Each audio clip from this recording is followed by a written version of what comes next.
I see Sheila on and Emma on. Just want to say hello to both of them. Hey, Counselor. Good afternoon, Counselor. Good to see you. Good. So You as too. promised, I'm going to start right at 5 just to do the introductions, and then as more folks are coming on, they'll come on. So I'm going to bang us into session. So Candace, we're ready to roll, and Kerry, we're ready to roll.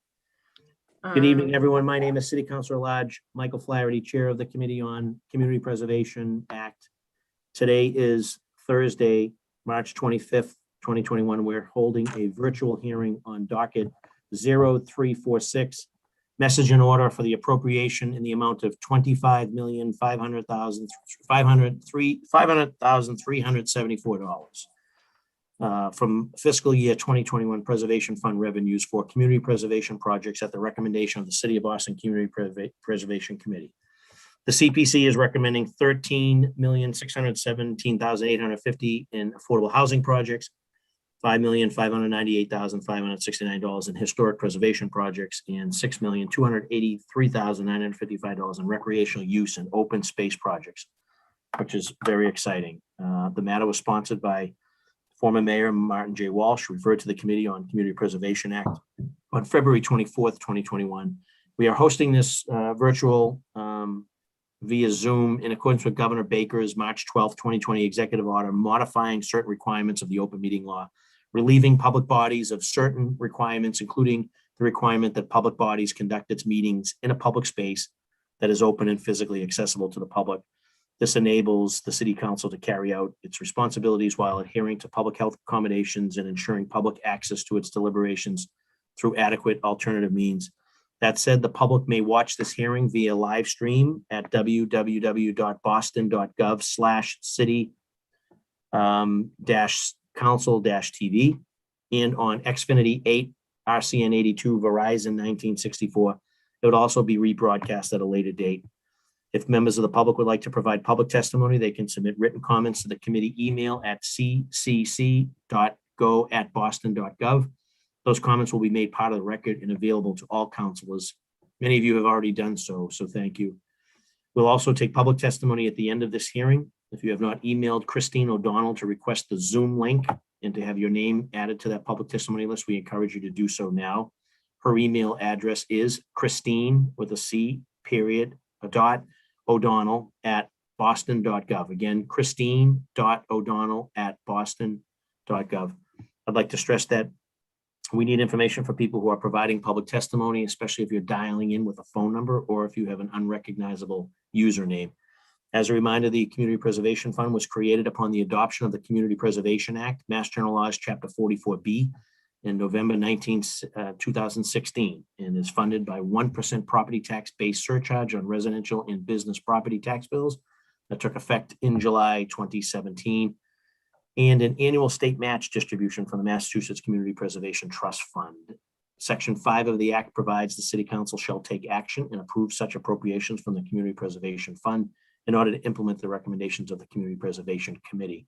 Since adopting the CPA, over $67 million has been awarded to 131 projects spanning across every neighborhood in the city of Boston.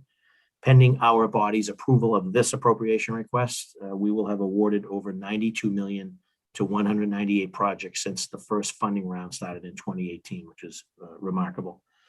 After taking opening remarks from my colleagues in the administration, members of the administration will take us through a brief presentation about each project, broken down by funding, area, and neighborhood, and then allow questions from my colleagues if they have any, and public testimony.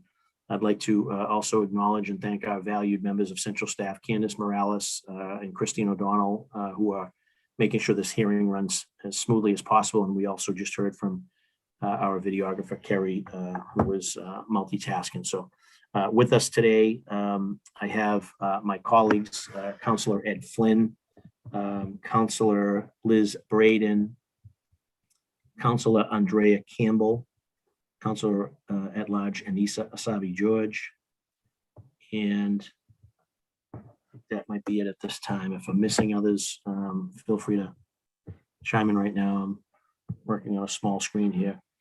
And with us today, we have from the administration, Emma Handy, who's the Chief Financial Officer, Chief Sheila Dillon, Chief of Housing and Department of Neighborhood Development, Jessica Boatwright, Deputy Director of Neighborhood Housing Development, Maureen Flynn, Deputy Director of Boston Home Center, We have Chief Chris Cook, Chief of the Environment, Energy, and Open Space. We have Commissioner Ryan Woods, Parks Department. We have the Senior Planner from the Parks, Aldo Guerin.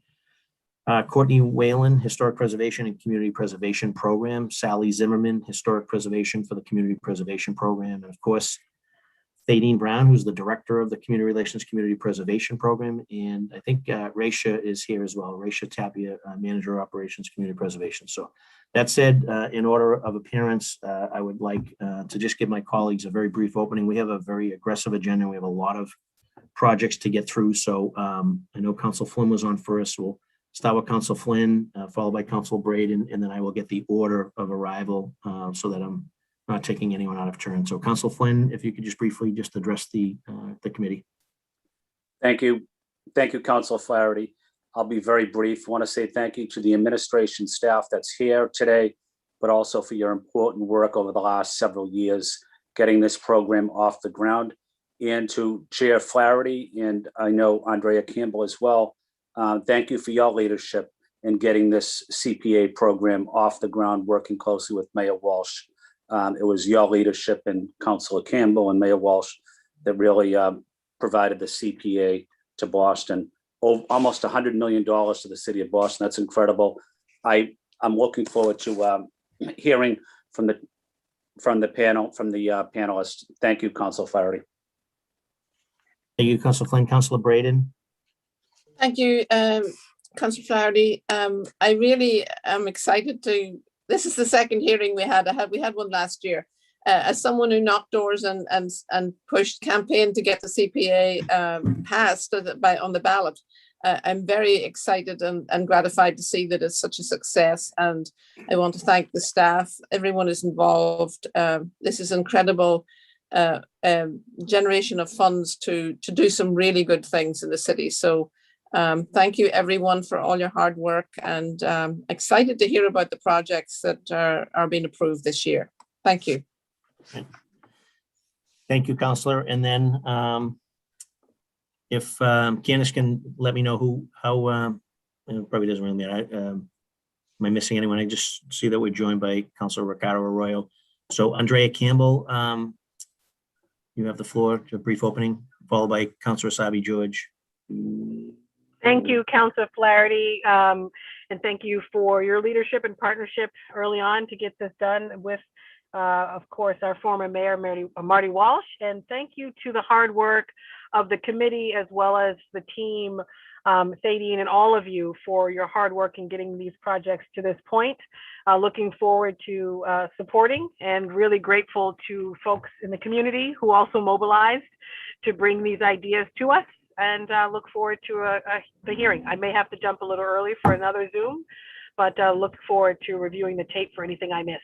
Thank you, Councilor Flaherty. Thank you, Councilor Campbell. Chair recognizes Councilor Anissa Asabi George. Thank you, Mr. Chairman, and thank you everyone here today. I too look forward to supporting the projects that are before us and seeing what great things are happening across our city in all of these different the categories that we're investing in when we think about our community preservation funds. And that's it for me. Thanks. Thank you, Councilor Sabi George. I see that we've also been joined by City Councilor Kenzie Bach. City Councilor Ricardo Arroyo, opening comment. Thank you, Mr. Chair. And thank you for your leadership on this issue. I also just want to thank the committee. We have several projects coming through in my district that I'm incredibly happy about: playgrounds, housing, affordable housing. So these are major things for our district and for our city as a whole. When you take all of these projects and sort of put them on a list and show kind of what the impact is for the city, it's pretty major. So thank you to everybody involved. Thank you for the city and community advocates getting these things here. And I'm excited about this. So thank you very much. Thank you, Councilor Arroyo. Chair recognizes City Councilor Kenzie Bach for a brief opening.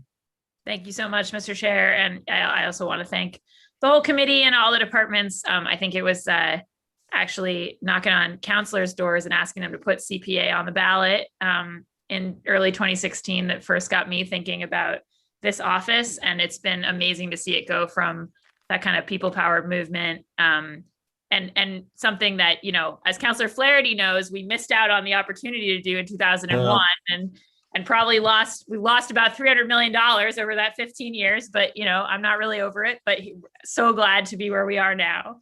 And having that go from kind of, all right, let's try to do this again, to a program that I think is so successful. And that's really achieving the dream of CPA, I think, which is for people to see really tangibly how deciding collectively together to invest in these three critical areas, to invest in affordable housing in a city with a housing affordability crisis, to invest in the parks that are the lungs of our city, and then to invest in historic preservation in one of maybe arguably the most historically significant cities in America.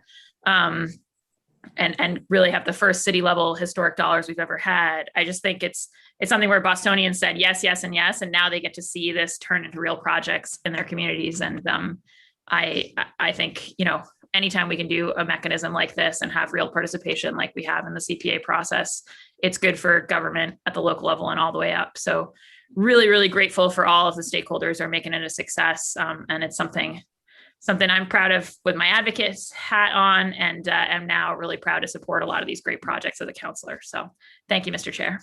Thank you, Councilor Bach, obviously for reminding that. There's, in my tenure here on the council, there's been sort of three coulda, woulda, shouldas that I think we've missed huge opportunity. One was not passing CPA earlier. Two was when I joined the council in 2000, I recognized that we had not increased the linkage formula since its inception in 1983. 17 years went by without a single adjustment to the tune of millions of dollars that could have been used for affordable housing and job creation. And then obviously school building assistance. We should have built way more schools than three. So I like to opine on it when I get an opportunity. So thanks for opening the door, Councilor Bach.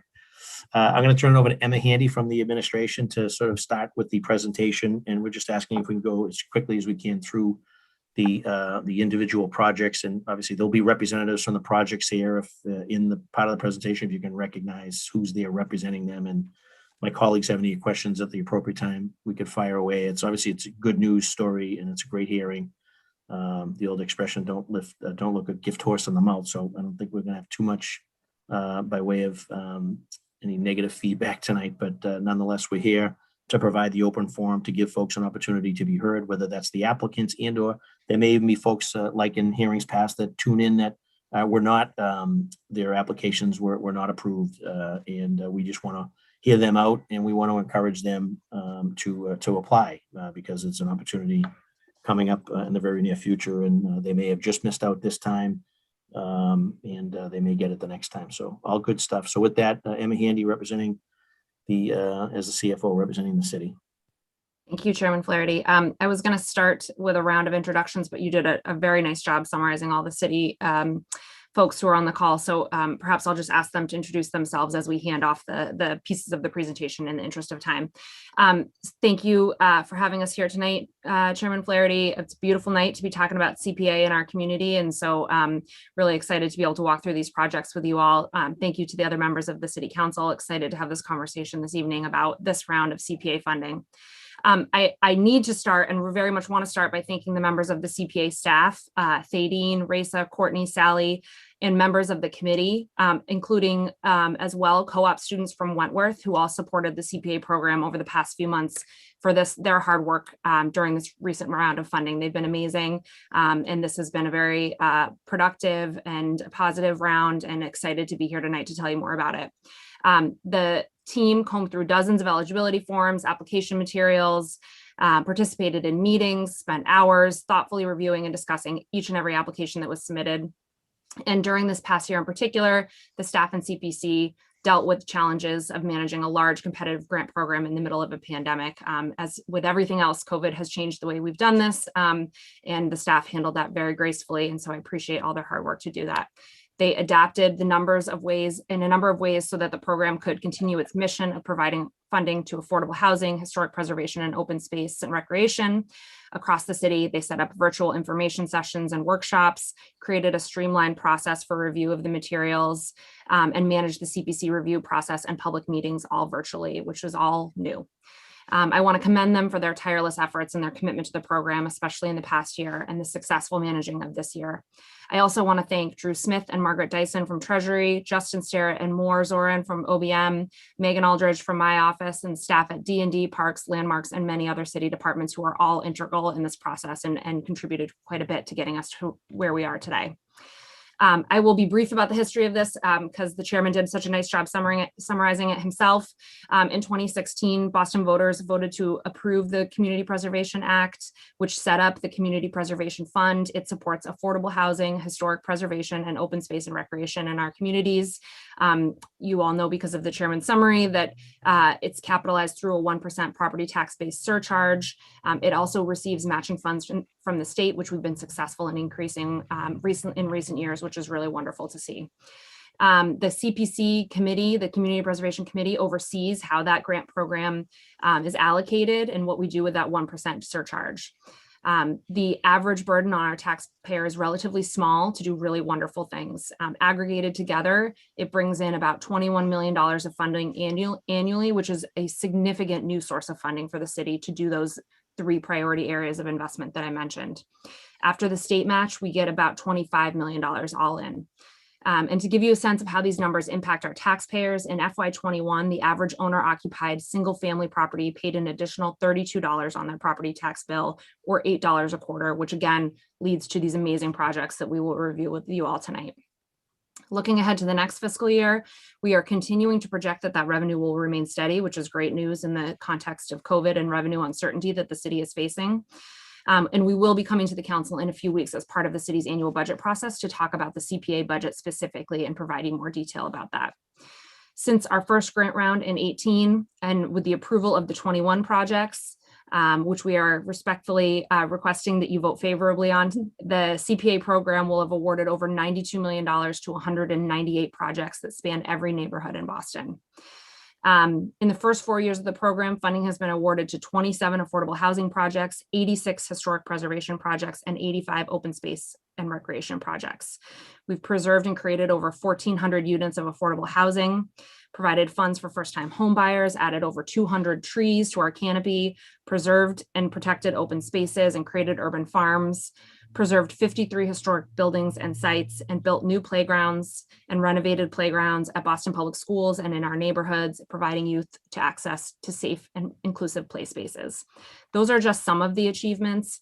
And as Thaddean will share in further detail in a few moments, we've received over 80 applications this round. It's a testament to how community-driven this program is and how important it is for our city and its neighborhoods. All of the projects we've recommended for funding and all of the applications we received have been reviewed by city departments to ensure that they align with the city's strategic planning efforts, including Imagine Boston 2030, the Climate Action Plan, Build BPS, and also take into consideration community need and advocacy, equity, and public access, and ensure that they serve the greatest number of residents possible. We want to thank Secretary Walsh, Mayor Janey, the City Council, all of our residents, our community partners, stakeholders, for their commitment to the success of this program. We look forward to continuing to engage and have a dialogue with residents and communities as we move forward into the next year of the program. And we are committed to continuing to find ways to add transparency and further make the process an inclusive process as it continues to grow and to mature. Thank you for your time. I'm going to hand it over to my colleagues, Chief Chris Cook and Chief Sheila Dillon, who will provide you with an overview of the FY21 process and the slate of projects recommended by the CPC that are before you for consideration in their areas. So I will hand it, I think, to Chief Dillon first. Sure. Thank you, Emma. Thank you, Emma. And just before the chief, I just received an email from our colleague and new council president pro temp, and it's from Council O'Malley, basically saying, please be advised, I'm not able to attend this evening's hearing on docket 0346 regarding the appropriation of community preservation. I would like to go on record in supporting the projects that are located in my district. I wrote letters of support to the Community Preservation Committee and look forward to officially voting in support of these much needed projects that need the funding at the next council meeting. I enthusiastically support historic preservation funding going forward for the Loring Greenough House, Bethel AME Church, St. John's Episcopal Church, and First Baptist Church, which is in a total of $590,000. This will help these landmarks preserve their architectural beauty and allow them to continue to serve as important spaces for the community. The CPC has also allocated $350,000 for the Camerata Little League complex renovation, also known as Parkway Little League. I know that Commissioner Cook will go into detail on that. I know that Councilor O'Malley fought very hard to make sure that that was included, along with $300,000 for the Jackson Square redevelopment initiative Greenway, which he wholeheartedly supports as well. So he wanted me to read that into the record, that it enjoys his full support, and he looks forward to passage. Sincerely, Matt O'Malley, City Councilor from District 6 and Council President Pro Tem. So great to see you, Chief. Welcome. You have the floor. So I'm just going to take 1 minute and then hand it over to Jessica Boatwright, Deputy Director for Affordable Housing Projects in the city, and Deputy Director Maureen Flynn, who's going to talk about the mortgage products. But I always want to just show up and say thank you to the City Council for, one, supporting CPA early on, and continuing to make sure that good projects are coming from your districts. And I really have felt it's just a wonderful partnership between the administration and the City Council. So thank you so much. I do need to call out too that the committee remains very, very interested and committed to investing in affordable housing, which makes me, incredibly happy, because it's become a very critical resource in our programs. You're going to hear about, new affordable housing projects, brick and mortar, the AOP program that Jessica will talk, critical funding to keep that program going. And then Maureen's going to talk about funding for the One Plus Boston program that really is allowing Boston residents to buy in a very competitive market. So I'm going to hand it over to them, but I did just really want to say thank you so much for the partnership. It is so much appreciated. And thank you, Chief. And let me take the opportunity on behalf of the council just to thank you for the continued work you have been doing in your team throughout the entire pandemic. So we've been, particularly when our former mayor Walsh had us on the phone on a regular basis, taking the lead. And there was even, and you can attest to this, there was other municipalities, colleagues in government reaching out to me, asking to get a few minutes of your time to help them deal with the issues that they were faced with in their respective communities. So you went above and beyond in that, and I appreciate that. And I think I speak for all my colleagues with the attention to detail that you have placed on our affordable housing crisis, but also how this pandemic has impacted folks, particularly around possibility of being evicted, et cetera. So thank you for the work you do. We really appreciate it. We're lucky to have you. So, Mr. Chairman, I think next is Chief Cook, then Thaddean, and then we'll go to the D&D team to do the overview of the housing projects. That's great.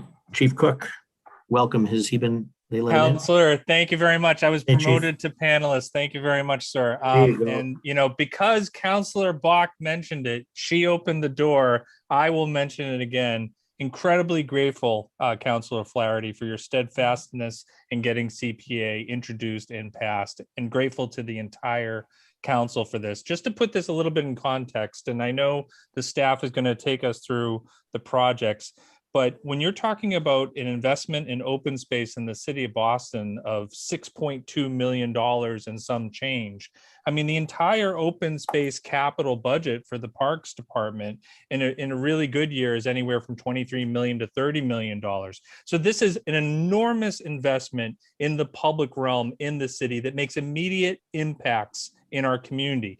It's the Community Preservation Act, but this should really be called the Community Building Act, because what else is there to a community? I mean, when you have housing, when you have preservation of these very important landmarks, and then you have equitable growth supported by a thoughtful approach to open space generation. There's numerous projects in here that if we start calling out, we'll get in trouble because we'll leave one off.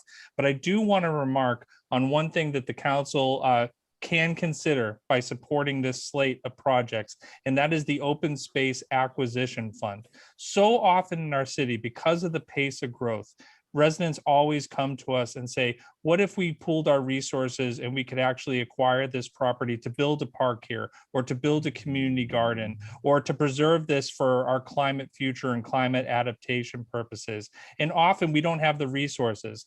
Now with this slate, we actually have an open space acquisition fund that would be housed at the Boston Parks and Recreation Department. And we're working under Commissioner Woods' guidance, who's on the call today, and I thank him and his whole team for their hard work. We'd actually be able to prioritize parcels for community needs, for recreational needs, and for our climate needs in our future. These open spaces sequester our carbon, they reduce the heat in our neighborhoods, and they process our stormwater. And all we got to do is we got to acquire them and take care of them. So the fact that we're not only renovating our existing open spaces, but we could actually acquire new open spaces through this acquisition is very exciting. And on the preservation side, I can't say how grateful we are to the council's partnership for supporting CPA, because so often these organizations that are the literal landmarks of their communities, this is how people identify themselves, identify their neighborhoods. It's what makes their neighborhoods unique. If we don't take care of these properties, what's unique about our neighborhoods will disappear. So incredibly grateful to the advocacy community around preservation, especially the Boston Preservation Alliance, as well as the staff at the Landmarks Commission at City Hall, and very grateful for the City Council for supporting this slate of funding opportunities. Thank you very much, Councilor. Thank you, Chief, and well said. So now we're going to turn it to Thaddeus Brown, who's going to, I think, start us with some remarks on the presentation of the PowerPoint that we'll walk through. We'll go through D&D, historic preservation, and open space with contributions from many as part of that presentation. So as we start the presentation, if folks could just introduce themselves. Thank you. Thank you. Thank you, Chairman Flaherty and members of the Boston City Council, Chief Handy, Chief Dillon, and Chief Cook. I am Thaddeus Brown. I'm Director of Community Relations for the Community Preservation Program. And this evening, I will give you a brief detailed overview of the CPA process for our FY21 funding round. And if we can share the presentation.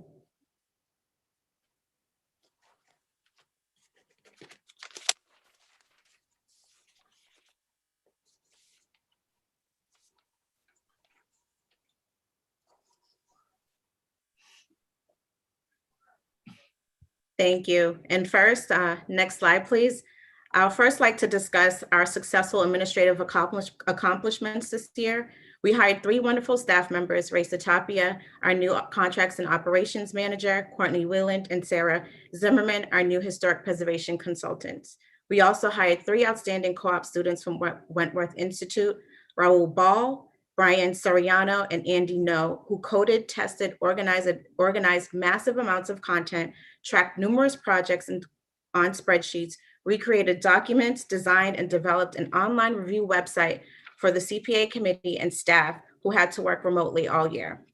I would like to thank Megan Aldridge for her tremendous support and leadership, and acknowledge the leadership of Drew Smith and Margaret Dyson from Treasury, who are currently working closely with the CPA team.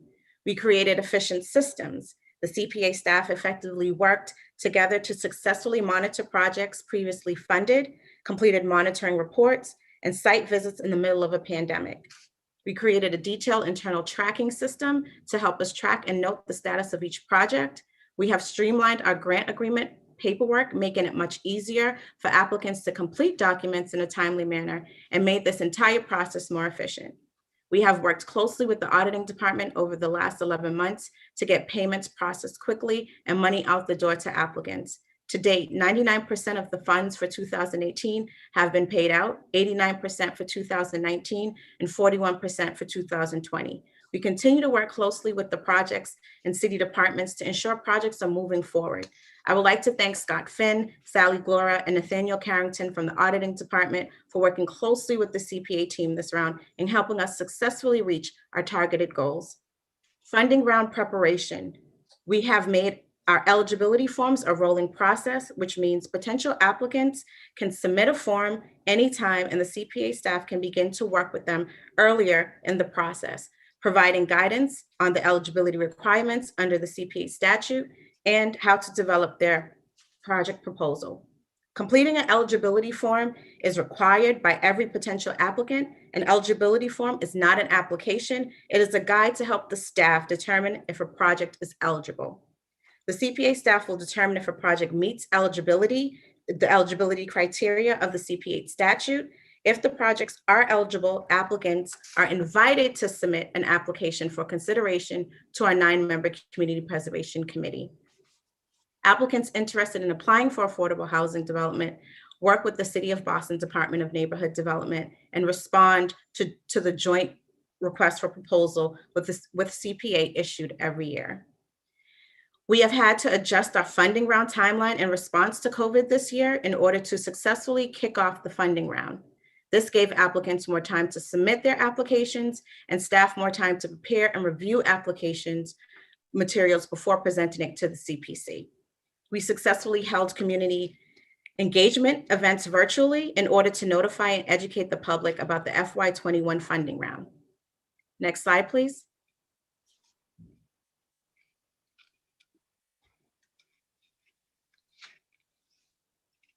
We hosted 10 CPA virtual events ranging from information sessions, meet and greets, and workshops. We received 90 eligibility forms totaling $60 million. The staff invited 81 projects to submit applications totaling $41 million in requested funding, and each of these were presented to our 9-member Community Preservation Committee. After careful, thoughtful review of each project proposal, the CPC has recommended a slate of 67 projects, which are before the City Council this evening for consideration. Every neighborhood is represented with at least one project proposal from each. And again, with the approval of the FY21 recommended slate of projects, the Boston CPA program will have funded 198 projects and awarded over $92 million in funding. Next slide, please. This slide gives you a full overview of all the applications we received from each neighborhood this round. As you can see, Dorchester had the highest amount of applications this year, followed by Hyde Park, Jamaica Plain, and Back Bay. One important item to note, we received our first applications from the Bay Village neighborhood this year, and we have successfully completed our goal of receiving projects from every neighborhood throughout the city of Boston. We hope to achieve this every funding round consistently. And as Chief Handy stated in her opening remarks, this is a testament to how community-driven this program is and how important it is to the city. Next slide, please.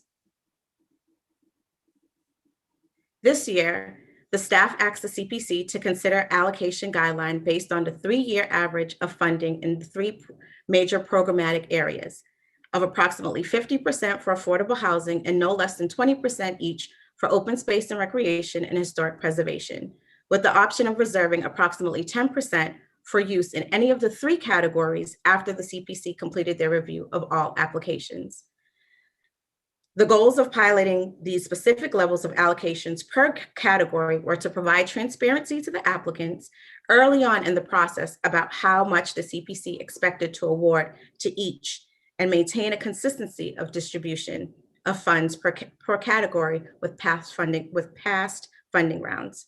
The CPC voted and agreed to consider piloting this funding allocation for FY21. We also had 7 reaffirming priorities the committee and staff used to guide when evaluating the projects this round.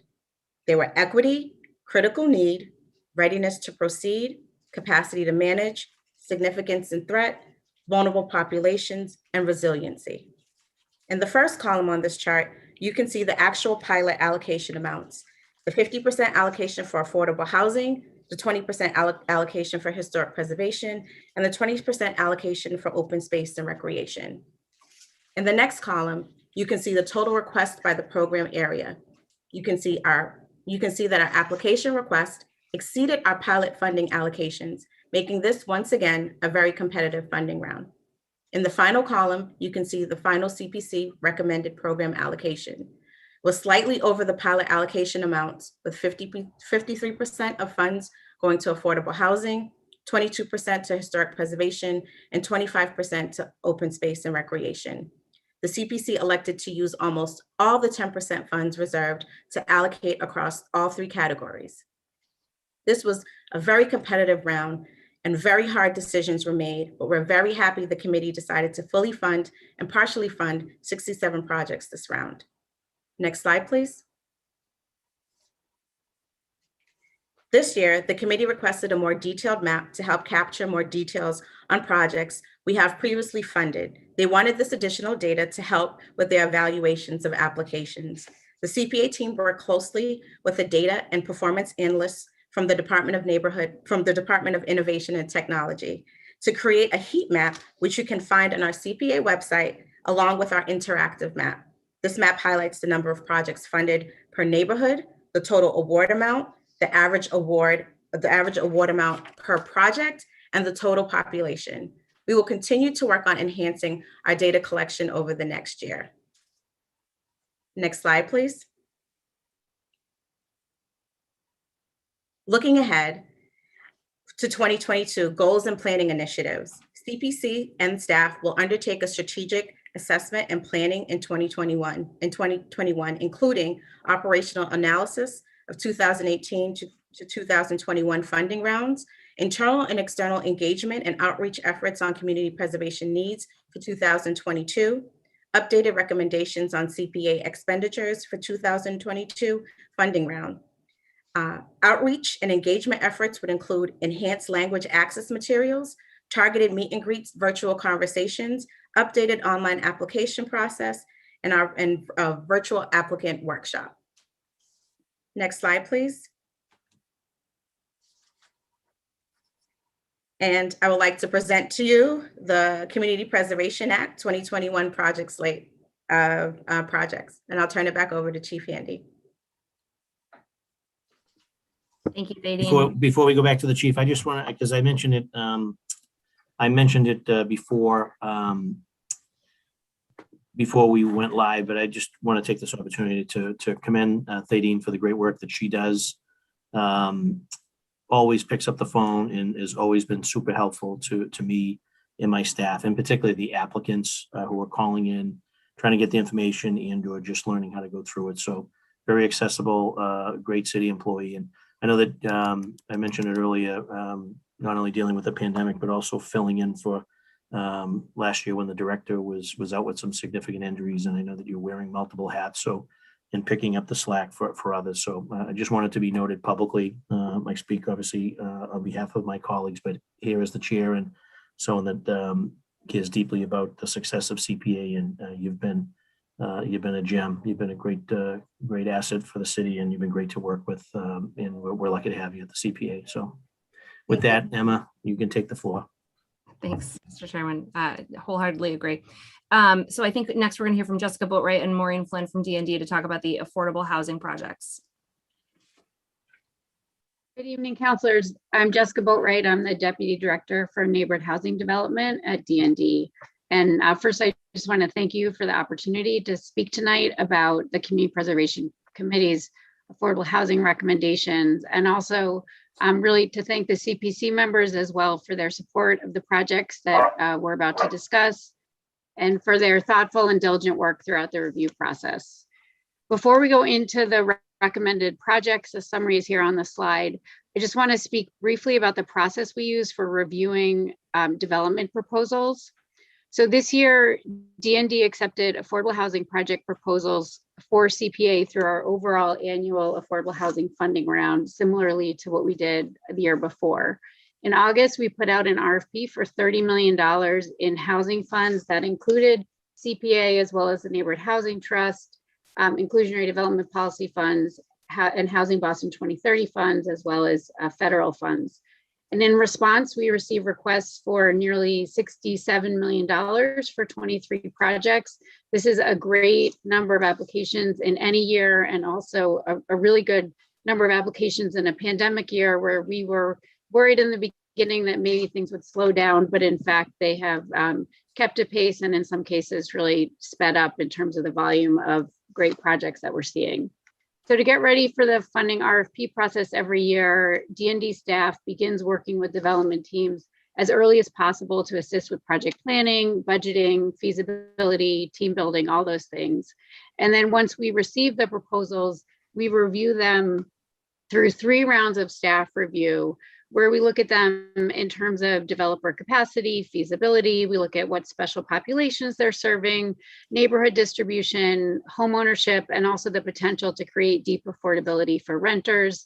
For those that we recommend to the CPC, we also review them against the CPA priorities that Thaddeus spoke about a few minutes ago. There are 3 development projects that are being recommended tonight. They're strong projects in a variety of neighborhoods.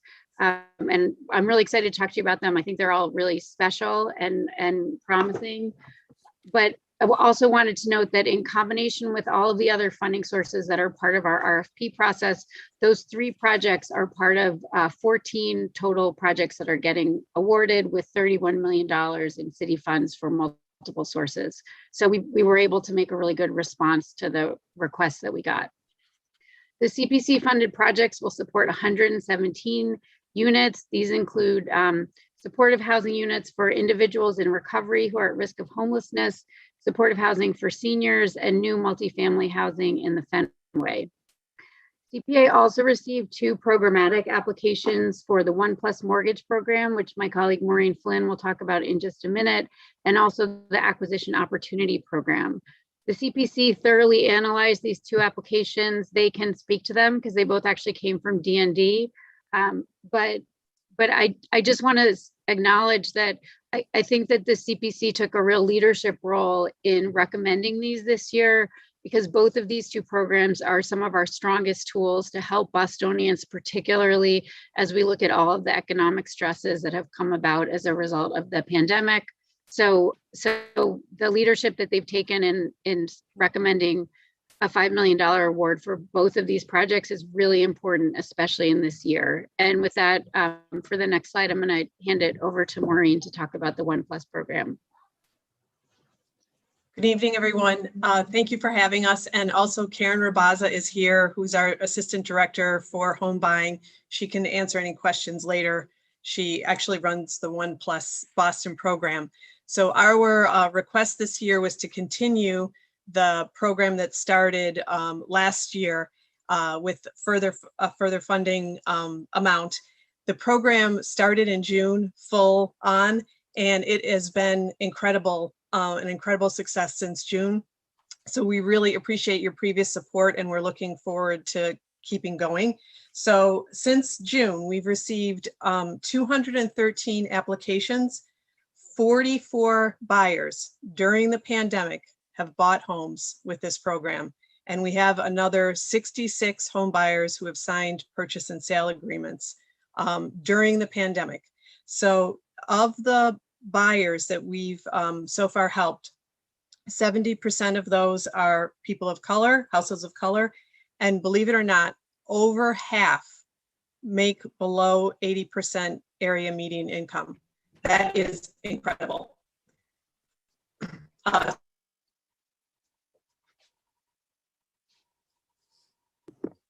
Maureen, we lost your audio there. You might have to unmute yourself. Okay, I didn't mean to mute myself. Okay, so It's okay. so I'm going to stop my video so that That'd be great. I was going to suggest that. Yeah, Yep. Okay. That's better. So, Thank you, Maureen. No problem. So 44 home buyers helped so far. I think, I don't know when I left off, but more than half of those make below 80% AMI. This program is really helping buyers that we could never help before. The program is restricted to current City of Boston residents to help them buy in the City of Boston because we're using CPA funds. And we have seen, again, that we have been able to help folks that we have never been able to help before. We started this program in conjunction with a group that we had started a couple of years ago to look at the barriers to homeownership, price and purchasing power being one of them. And we were able to develop this program with that group, and the chief supporters of that were Mass Housing Partnership and the Mass Affordable Housing Alliance together with GBIO. They were very strong supporters and helped us build this program. We started the program with 3 lenders. 2 more have come on board. We're about to sign a 6th, and we're hoping that additional lenders come on board and increase the capacity of the program. So we really appreciate your support. We could not have done this program without you and without the CPC committee. So, and we'll be happy to answer any questions later on. Thank you. Thank you, Maureen. So I will now talk about the Acquisition Opportunity Program. This program is one of our strongest tools against displacement. Through this program, DND partners with developers to purchase properties that are on the private market and at risk of conversion to high rent apartments, or sometimes condominiums, and make them permanently affordable through deed restrictions, which allows existing tenants to stay in place and future tenants to know that there are affordable places to live in the city. This is the CPA's 3rd year supporting this program, which is an incredibly high demand. Last year, we received a CPA award that was totally expended even before the CPC reconvened in the middle of the year to start discussing things for the following year. The support has been really critical. The program has protected over 400 units since it started in 2016. And in partnership with city funds, we think we can leverage CPA funds this year to be able to protect at least 120 naturally occurring affordable housing units for the people that live there and for the neighborhoods that they're in. On this slide, you see images of 3 of the projects that we use CPA funds to purchase and income restrict this year. The top one is the Woodbury building in East Boston, which is a 17-unit building right in Maverick Square, just across from the T-Stop. Below that, you see Morton Village Apartments, which is the largest single AOP transaction that we've done to date. There are 207 units in that building, a number of people with very low incomes who've been living there for a very long time, who now know that that they can stay, even though when their building was put on the market, there was really national interest in trying to acquire it from a lot of different kinds of buyers. And then 4345 to 4351 Washington Street, which is a 26-unit, really beautiful transit-oriented development in Rosendale that now also has all of its units permanently income restricted. On the next slide, you'll see the first of the 3 projects that are being recommended. The first one is 6 Quint Ave in Alston. This is an SRO building that is being purchased by the Alston Brighton Community Development Corporation to turn it into permanent housing for adults with substance abuse issues who are at risk of homelessness. It's a moderate rehab, and the CPA's money is being used for an acquisition, which means that the CPA funds will be used very soon, in a matter of months, to help Alston Brighton CDC acquire this property so that they can begin the work.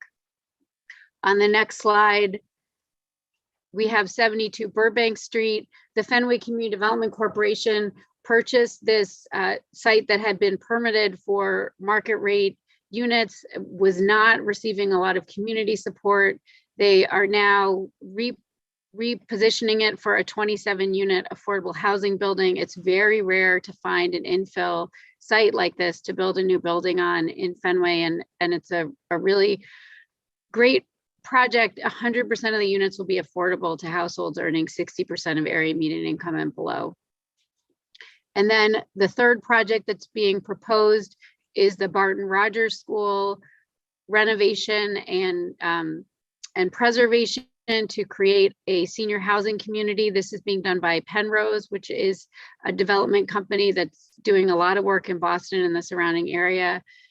Barton Rogers not only will provide permanently affordable and supportive housing for seniors, but it also is going to be the first LGBTQ friendly senior housing development in the city. So another really great project that's really going to benefit from CPA funds, which in this case will help it with some of the historic restoration or historic renovation costs associated with keeping this building really the centerpiece of the Hyde Park community, as it has been for so many years. And that rounds out our housing presentation. Thank you. Next, we're going to hear from Sally Zimmerman and Courtney Whalen about historic preservation projects. Hi, I'm Sally Zimmerman. I'm one of the historic preservation consultants working with the CPA this year, and very, very happy to bring 34 projects to the council, and grateful for your attention and consideration. The next slide. We'll go through these pretty quickly. This is Old South Church in the Back Bay. The project will fund $150,000 to make extraordinary repairs to critically failed masonry in the tower. Next. This is Arlington Street Church in Back Bay. Recommendation for funding is $200,000 for the rehabilitation and restoration of the historic 1861 church to make capital improvements to the exterior stairs. In the next one, we'll be putting $250,000 with your assent into the First Baptist Church in the Back Bay. And this will go toward masonry and carpentry repairs to the loggia and the west transept and the belfry level of the tower, which is a landmark of the Back Bay. The Air Mansion in Back Bay recommendation is $30,000, and it is for the rehab and restoration of the 1899 mansion entrance, the inset column doors and copper clad doors. The next recommendation is $100,000 to go to the Guild of Boston Artists in the Back Bay, and this will be work to preserve elements of the facade and repoint the brick and masonry, replacing flashing and restoring and rehabilitating other exterior architectural features. The recommendation for Prescott House on Beacon Hill is for $50,000, primarily focused on rehabilitation of the cornice and elements of the fourth floor facade.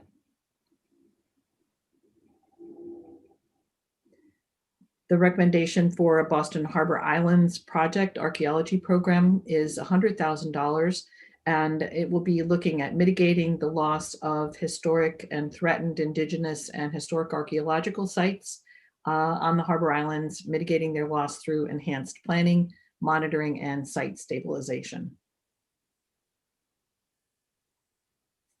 St. James the Greater Church in Chinatown, $250,000 is recommended for the rehab and restoration of the 1854 building from masonry, repairs related to the exterior of the building for water infiltration issues. Chinatown row houses in Chinatown for $100,000 recommendation. This is for the rehab and restoration of 2 buildings that will be permanently restricted for affordable housing, and it will be for the exterior masonry. This is a recommendation for clap houses, the Dorchester Historical Society headquarters buildings for $77,200 for a comprehensive set of repairs and rehabilitation to exterior elements of both properties, making capital improvements to the property as a whole.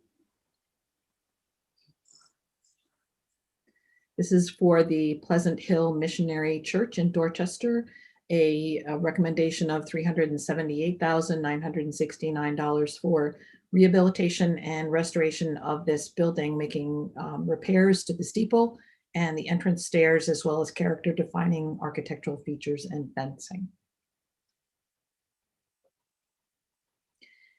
Global Ministries Christian Church in Dorchester, the recommendation is for $100,000 for exterior critical repairs to elements, including damage to the trim and sheathing and roofing. Second Church in Dorchester, recommendation is $250,000, and it's for the rehab and restoration of the 1806 church for the character defining architectural elements of its steeple. At the Walter Baker sign in Dorchester Lower Mills, the recommendation is for $56,000 to restore and relight the Walter Baker illuminated sign on the roof.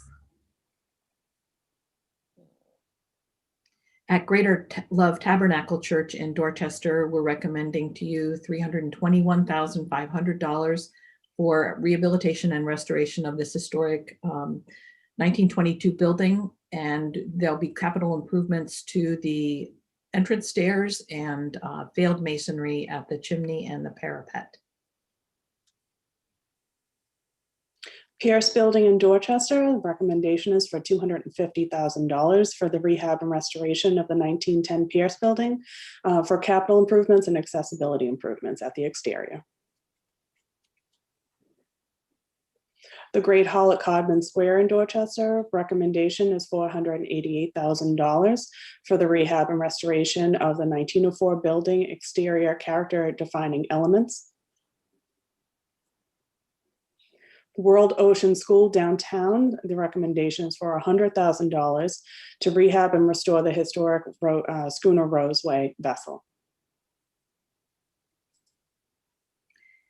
This is in East Boston, the Ohobai Shalom Cemetery.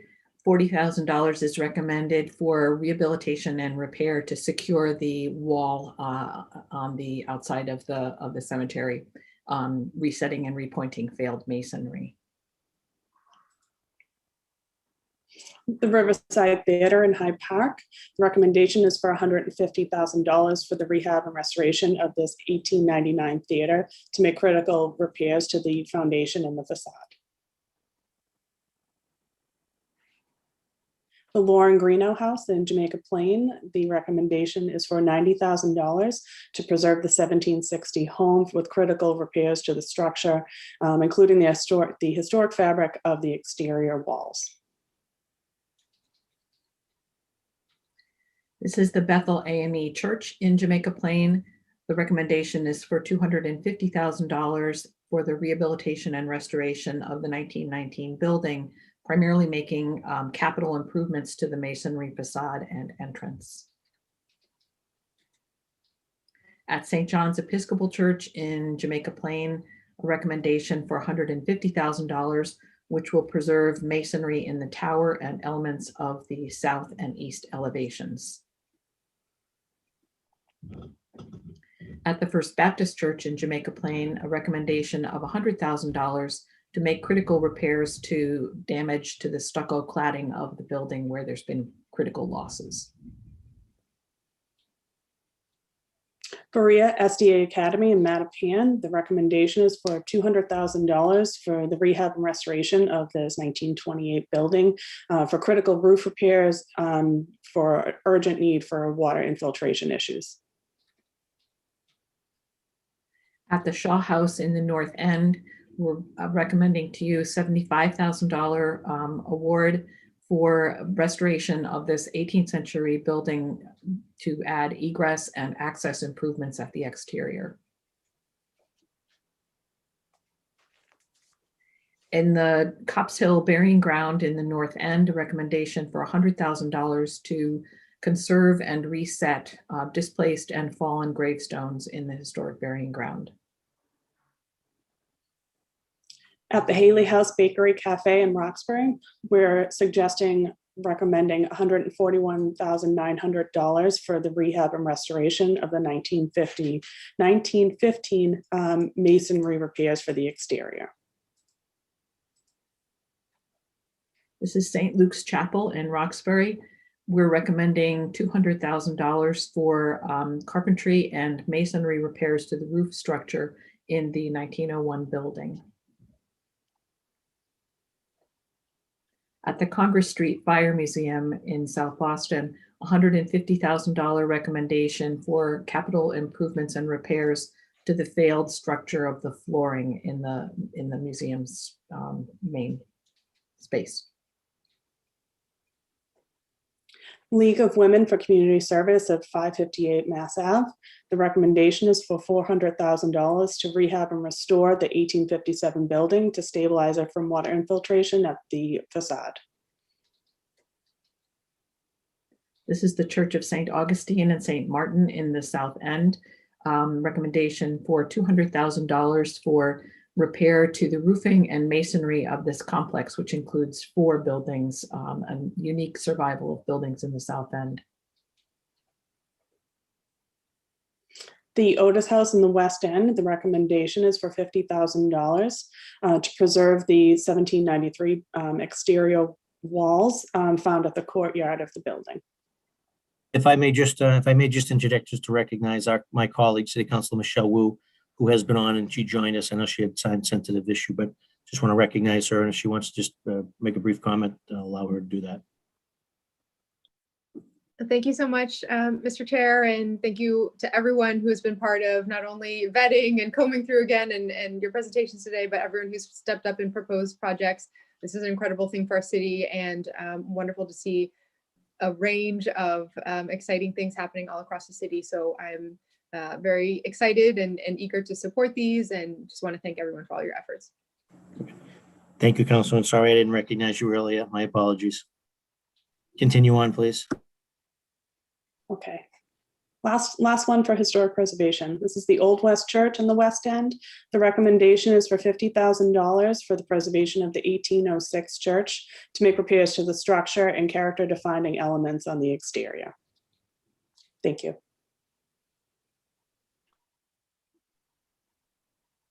Open space and recreation, 28 projects recommended for funding. Next slide, please.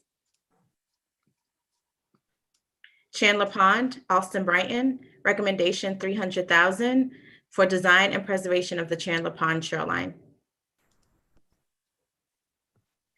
Coconut Grove Memorial, Bay Village, recommendation $250,000 for capital improvements to Startler Park, memorial construction, and memorial to commemorate the Coconut Grove nightclub fire of 1942. Charles River Esplanade, Beacon Hill, recommendation $14,241 to plant 45 trees on the Esplanade to improve tree canopy in the city of Boston. Georges Island Pavilion, Boston Harbor's Island, recommendation $125,000 for the construction of a new outdoor permanent pavilion, including site preparation, utilities, and lighting. Little Mystic Channel Park, Charlestown, recommendation $112,207 for community-driven design to rehabilitate the Little Mystic Channel Park and capital improvements for the Sprouts Community Garden, including picnic tables, benches, trees, and a pavilion. Charlestown Peace Park, Charlestown, recommendation $500,000 for design and capital improvements, including site preparation, paving, lighting, built features, furnishings, and water access to the Charlestown Peace Park. Chin Park Placemaking, Chinatown, recommendation $250,000 to add 6 pole top lighting features, new cantery light fixtures, installation of fixtures, and capital improvements to Chin Park. Boston Open Space Acquisition Fund, citywide, $1 million. The Boston Open Space Acquisition Fund for acquisition of real property interest in open space or lands for recreational use. The open spaces acquired through the fund will be permanently protected and publicly accessible.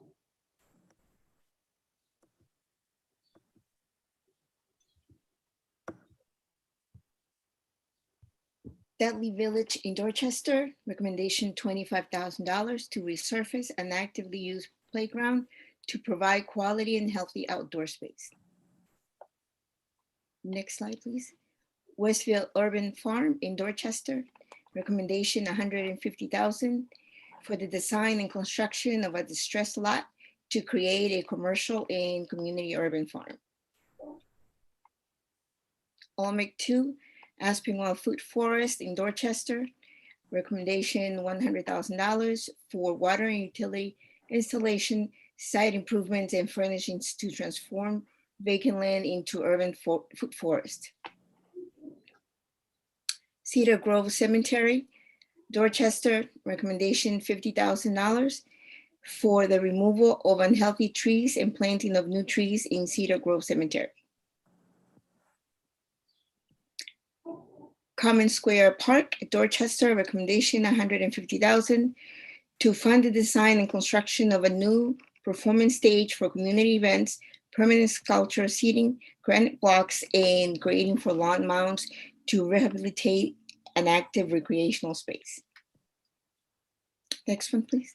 The Washington Street Urban Forest in Dorchester, recommendation $700,000 for site improvements in an under-maintained 31,000 square foot parcel to preserve land and create an urban forest for active recreational use. Next one, please. City Water at Chelsea Street Terrace in East Boston, recommendation $50,000 to design a water installation in an urban community garden for successful crop growth to make recreational land more functional for the intended use. Next one, please. Muddy River Initiative in Fenway, recommendation $40,000 to design and capital improvement costs associated with the installation of a permanent low-cost, community accessible activated charcoal water filtration boom system to help clear deadly pollutants from the Muddy River. Next one, please. Moynihan Playground in West Fairmont Hill Community Park Group, recommendation $200,000 for rehabilitation of Moynihan Playground, including design and construction of the site improvements. Next one, please. Factory Hill Park in Hyde Park, recommendation $300,000 for infrastructure improvements, site preparations, path improvements, and furnishings to rehabilitate a recreational park space. We Grow Microgreens Irrigation System, Hyde Park, recommendation $12,507 to design and installation of an irrigation system along the community walking path to ensure growth of plants and small trees. Jackson Square Greenway Initiative, Jamaica Plain, recommendation $300,000. Capital improvements at the Jackson Square Redevelopment Initiative Greenway to create new outdoor active and passive recreational space, including the installation of utilities, lighting, and paving. Brook, Mattapan, and Lena Park Playground, Mattapan, recommendation $100,000. The site work to redesign, expand, and rehabilitate the multipurpose recreational space behind the Brook Charter School and Lena Park Community Center for active use. Olmec 1, Morton Street, Food Forest, Mattapan, recommendation $100,000 for water and utility installation, site improvements, and furnishing to transform a vacant land into an urban food forest. Frederick Douglass Plaza, Roxbury, recommendation $400,000 for the design, construction, and infrastructure improvements to create a new Frederick Douglass Plaza in green space in the Lower Roxbury neighborhood. Winthrop Community Garden, Roxbury, recommendation $180,000 to renovate the Winthrop Community Garden to improve visitor experience, visitation, and program participation. Oasis at Bartlett, Roxbury, recommendation $200,000 for the creation of an arts park and green space to serve the new Bartlett Yard affordable housing community, local artists, and Roxbury residents. Castle Island Interpretive Signs, South Boston, recommendation $75,000 for the design and construction of interpretive signs to celebrate the history and environment of this location. The interpretive signs will be placed along the Harbor Walk at Castle Island and Pleasure Bay in South Boston. Cripe Park, South End, recommendation $250,000 for phase 1 of a site improvements and hardscape construction to create a plaza park space to honor the Alan Rowan Cripe, internationally acclaimed African-American artist. Camarada Little League Complex renovation, West Roxbury, recommendation $350,000 for site demolition and construction of a new Little League field, and will host cross neighborhood tournament games within the city of Boston.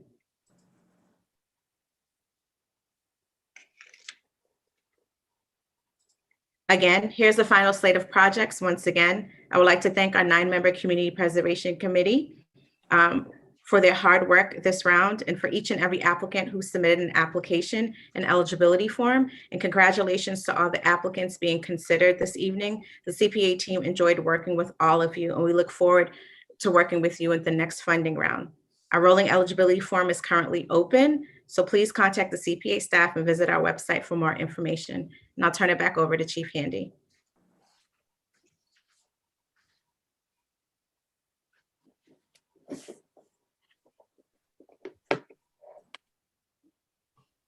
Thank you, Thaddean. So that's it for us in terms of presentation, Mr. Chairman, and sorry for the long presentation, but wanted to make sure that we had really highlighted each and every one of these special projects. So we will turn it over to you for questions that you have for us. It's very good. Thank you, Chief Handy. Obviously, it was very helpful to see, well done and well thought through. And obviously, thanks to the CPC committee for the great work that they did in vetting all of the proposals. So good stuff all around. Before I turn it over to my colleagues for questions and open it up to the floor to the public, if there are any chiefs that have any time sensitivities, I know that Chief Dillon had to leave. There's an Asian Discrimination Town Hall Forum that's underway. So if any of our chiefs or commissioners need to attend that very important town hall, please feel free to do that. We got a lot of good, capable hands on deck here. And there was a very thorough presentation that covered just about all of my questions. So if anyone has to go, no offense, do what you got to do in your official capacity representing our folks and letting folks know, particularly in the Asian community, how important they are, how valued and respected they are, and thank them for their great contributions to our city. And let's stand with them. That said, I do have a One Plus Boston question. It's a fantastic program, and I know that people are now starting to take advantage of it.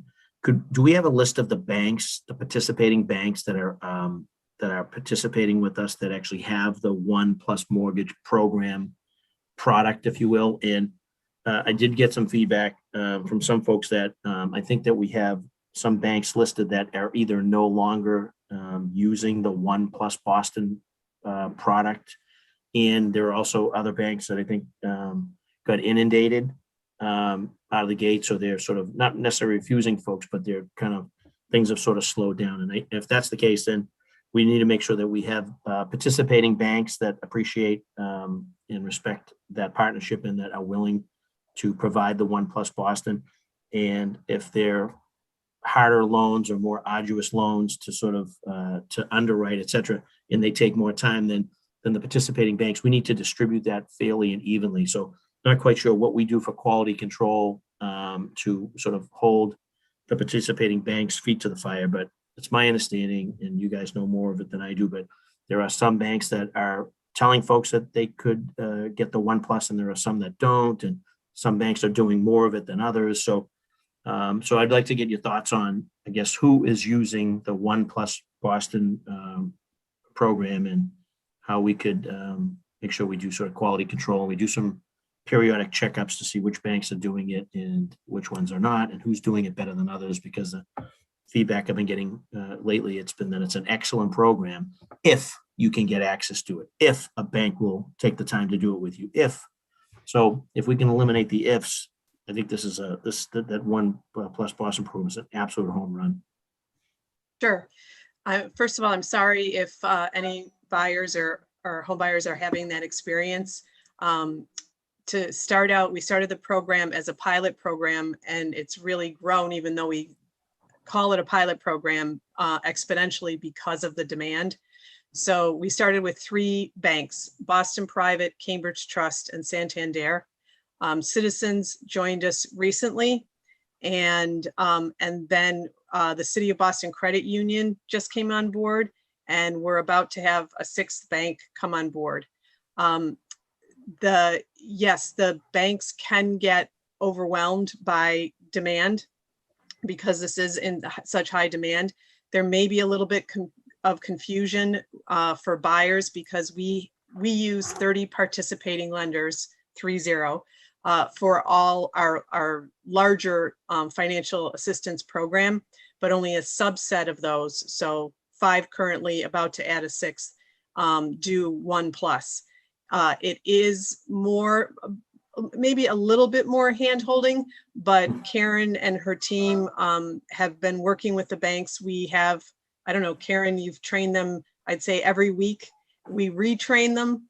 And if we get a complaint that the buyer isn't being served by the lender, we will address that immediately with the loan officer supervisor. And so far, we've those supervisors have taken care of those complaints. One thing I will say is that the banks are learning the process because it's a pilot program with us, and they've been getting much better at it, but it is a learning curve. Some banks like Cambridge Trust and Boston Private have a limit each month that they can do. And we're hoping with more lenders coming on board that that'll solve that problem. I don't know, Karen, if you want to add to that. That may be the issue. The issue maybe the bank might be at the limit. So I guess I think you had referenced in your testimony that I think there was like, maybe we've done maybe 40, was it 44 or 48 of these loans? Yeah. So I'd be curious to see. I'd be curious to see what the breakdown is hypothetically. Sure, we can get that Boston for you. Private's doing all of them, then they're probably going to be, there's a disincentive for them to keep doing it. So I guess if we can sort of spread it evenly across the board with participating lending institutions, they may find that that's a sort of a two-way street partnership, versus if everyone's kind of doing the curly shuffle and sending them to like one bank that already has met their limit, then you get some poor person that's trying to take advantage of the One Plus program. and they're kind of they're going in circles, and some of them don't necessarily have the capacity, to your point. They need the hand holding to go through the process, and the last thing they need to be doing is calling and getting the shuffle. So, but anyways, if we can, that would be great. So it's a great program. I'm with it 1,000%, and the more banks we get to participate, the better. I just want to make sure that the ones that are participating are doing it, willfully, and it should be a great experience for them. So one thing, we can't direct the borrower, sorry about that, dog. We can't direct the borrowers to specific but we will talk to them again and make sure that they understand, and we'll tell them that that we heard loud and clear at a city council here that they need to do a little better. Right. And just to add to that, just to add to that, I really have to say we work really hard with them hand in hand going through the process. So I have to say that I have seen them perform. We do perform bi-weekly meetings with all the participating lenders. Just last week, we hosted, actually this week, we hosted a meeting with our 30 lenders, and we talked to them and engaged them to seek into the 1+ Boston program. So see if we can acquire more lenders. So we are in continuous communication, and we monitor the pipeline and we review. As Maureen said, we have 200 applications in process, and we're in constant communication with the lenders, asking them for updates. And, we always let borrowers know that they could come through us so we can expedite and make sure that they go through the process with everyone. That'd be great. So we can get a breakdown of the ones that are that have already been, which been institutions. And I want to say, someone said it was like 1.75 or something. That's phenomenal. Yeah, that's phenomenal. the interest rates that we're seeing. Great news. That's huge. And we, if anyone that contacts your office, any council office, call us right away. We will help the buyer, and Karen is on speed dial with most of the buyers. So we will absolutely intervene and help. Great. So thank you, Maureen, and thank you, Karen. All the projects and the proposals were great, and we'll enjoy my full support, and will be a favorable committee report in advance. Just want to say that and throw it out to my colleagues that are still with us. Councilor Braden is on for any questions in any of those areas: affordable housing, open space, historic preservation, and that'll be followed by our colleague Kenzie Bach. No, I want to again say thank you to all the folks who were involved, especially the committee, because early on you had a huge number of projects to scrutinize and evaluate and then choose from. It was incredible amount of work, and I really appreciate that. I'm very happy to see that the 2 projects in Alston Brighton that passed muster were the historic ice pond at Chandler Pond is going to have some renovations to its shoreline, and the folks over there, the Chandler's Pond, friends of the Chandler's Pond, are going to be very, very grateful to have that money to start their renovations. And then the Quint Avenue project with SROs for folks, stable housing for folks in recovery who are at risk of going back into homelessness. I think those are 2 great projects. We had 2 from Alston Brighton this year. I'm hoping that we can generate some more applications for next year. So thank you all for your incredible work. And I'm so excited about the Boston One mortgage program as well. That's really incredible support for folks who are trying to get a foothold in our housing market, a very competitive housing market. So thank you. I will vote in support of all these great projects, and I'm very happy. So thank you. Good. Thank you, Councilor Braden. I want to recognize my colleague, Councilor Kenzie Bach, who, and I didn't mention in the beginning, was very helpful in with the drafting and the coordinated campaign and the efforts around the passage of the CPA. So she should be recognized for those efforts. And obviously, as a freshman city councilor, she did a pretty good job. A lot of this stuff is going in her district. So I know that other colleagues are going to want to know what's the mojo, what's the secret sauce. And I think in large part because she understands the CPA, she worked hard to make sure that it got passed. And as a result, we're now seeing what we all knew would happen, which is the dividends that are now coming out across the city, which is all good stuff. So without further ado, my colleague, City Councilor Kenzie Bach. Thank you, Councilor Flaherty. I'm very proud to have, the city's most historic district. And I think there's a large number of historic preservation projects that we're really happy to see being funded and that are really part of the shared community fabric. That you think about the Arlington Street Church at that corner with the public garden, it kind of defines the block. You think about the Otis House and the Old West Church are really what we have left from the Old West End. I'm really grateful to the committee for that historic preservation support in this cycle. And in every cycle, and also excited to have all three legs of the stool in my district. The 72 Burbank Street project, I know D&D focused on it. I wanted to just call out as particularly exciting. It's unusual for us to be in a situation where we get to take an approved market rate project and flip it to all affordable, more deeply affordable than IDP levels, increase the number of family units. It's just exactly what we hope for in the Fenway, and also fill in a missing tooth of a lot. It's just a really, really exciting project, and I'm grateful for that. And also for the, continuing investment in the tree canopy in the Esplanade, and kind of the recognition that urban forestry plan means we need trees all over the city, including where it might be state land. So just really appreciate that. But in terms of macro city stuff, I think I just want to particularly lift up the One Plus Boston program, because again, if you think about what it means for citizens to come together and make something happen, the idea of a home ownership program that would just fundamentally shift the city's investment in home ownership and the accessibility of home ownership to our lower income residents and to actually staying in the city of Boston. That is what motivated a substantial coalition of people to get behind the Community Preservation Act. And it was a twinkle in people's eyes all over the city. I sat in church basements with some of them in 2015, 2016. And I'm just so grateful that it's met reality here in terms of the funding last year and this additional $5 million this year. And I think when you combine that with the AOP program and then this new really exciting acquisition program on the parks open space side, I really like the opportunity for us with these funds to combine kind of those specific projects that we can all see, exactly where they are and we can look up the address and know, but also with these kind of like bigger picture conceptual things that are about us really like owning the legacy of our city together. Like, all right, all over the city, we want Boston residents to be able to build intergenerational wealth and be anchored as homeowners all over the city. We want to be able to acquire open space. We want to be able to acquire sort of that naturally occurring affordable housing and make it permanent. I really appreciate the stewardship of this program and all the things it's making possible.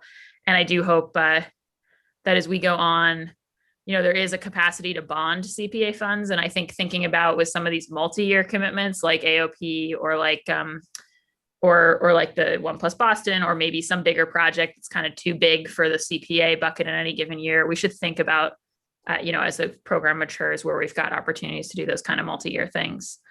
So I wanted to put a little plug in for that. And then I just have two quick questions, Mr. Chairman, and not project specific, because I've had a chance to get to know a lot of these projects, but on the historic preservation front, I just always want to lodge this question, and this is maybe for Emma and Thaddean centrally, or it could also be for Chris.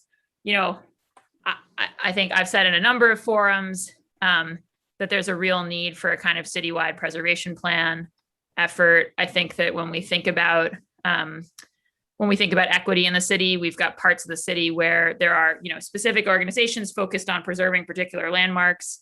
And then we've got lots of kind of landmarks hidden in plain sight, and we know how important they are to our community. But that's not necessarily filtering up in a way that kind of looks at a bird's eye view and says, what are the precious things in Boston that if we lost them, we would really regret it later. And I think a lot about the fact my grandfather was part of the sort of pioneering folks around historic preservation in the city. And we almost knocked old City Hall down when we built new City Hall. Like it was saved by like the skin of its teeth. Right. And I just think about all the buildings like that around the city where our predecessors saved them, and disproportionately the ones they saved and landmarked were the ones that were kind of like white revolution era, like central downtown history. And I think you're never going to get a more kind of equitable memorialization of Boston's immigrant communities of color, if you don't proactively go out and preservation plan, as opposed to just waiting for people to come to you.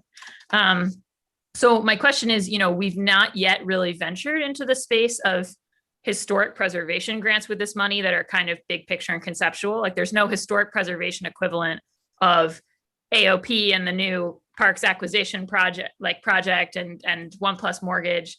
And it seems to me like a potential space for that would be citywide preservation planning, both as a grant in and of itself. And also I think there has been some back and forth about the potential for that to be part of the 5% admin cost. And so I just wonder where the conversation stands on that, because I think it could be a really important next step with that leg of the stool. Ask Chief Cook to take that one. Yeah, thanks, Chief Handy. And trust me, if I get anything wrong about the finances of it, I know that you or Drew Smith will correct me. So I just want to acknowledge how grateful we've been for your advocacy, Councillor Bach, on historic preservation, but also the collaboration that we've had with Chief Handy and Drew Smith and Treasury and others about what are some creative mechanisms we can undertake to actually tackle this existing issue that you just highlighted. And I think for the basis of a citywide preservation plan, which is what we want to do, we really need a comprehensive, accessible foundation of knowledge about the existing historical buildings and sites in Boston. And so we have targeted the administrative fees for a potential source of that funding. Again, working in collaboration with Chief Handy's job position, as well as Drew Smith. But the goals of a preservation plan in entirety would be in line with what you were saying from a macro perspective, to use your word. We'd be focused on preservation, rehabilitation, restoration of Boston's historic resources, which CPA is accomplishing through community advocacy in some of these applications. But how can we look at that from a macro perspective? How can we look at creative new uses of historic places? What are the equitable access we have, the recognition and understanding of these spaces? And then of course, what are the other local resources and local contexts? Are there buildings, are there sites that we should be protecting further? And what could actually inform things like Article 85, rejuvenation, or the rewriting of it to make it more supportive. So the first technical baseline to that work that you pointed out would be something that I think is totally in line with the administrative fees being associated with, or additional, through the budget process if we work through the Environment Department's budget. But we'd want to review the existing inventories. You want to identify the survey needs for each Boston neighborhood. You'd want to identify the best practices for conducting some sort of citywide historic survey.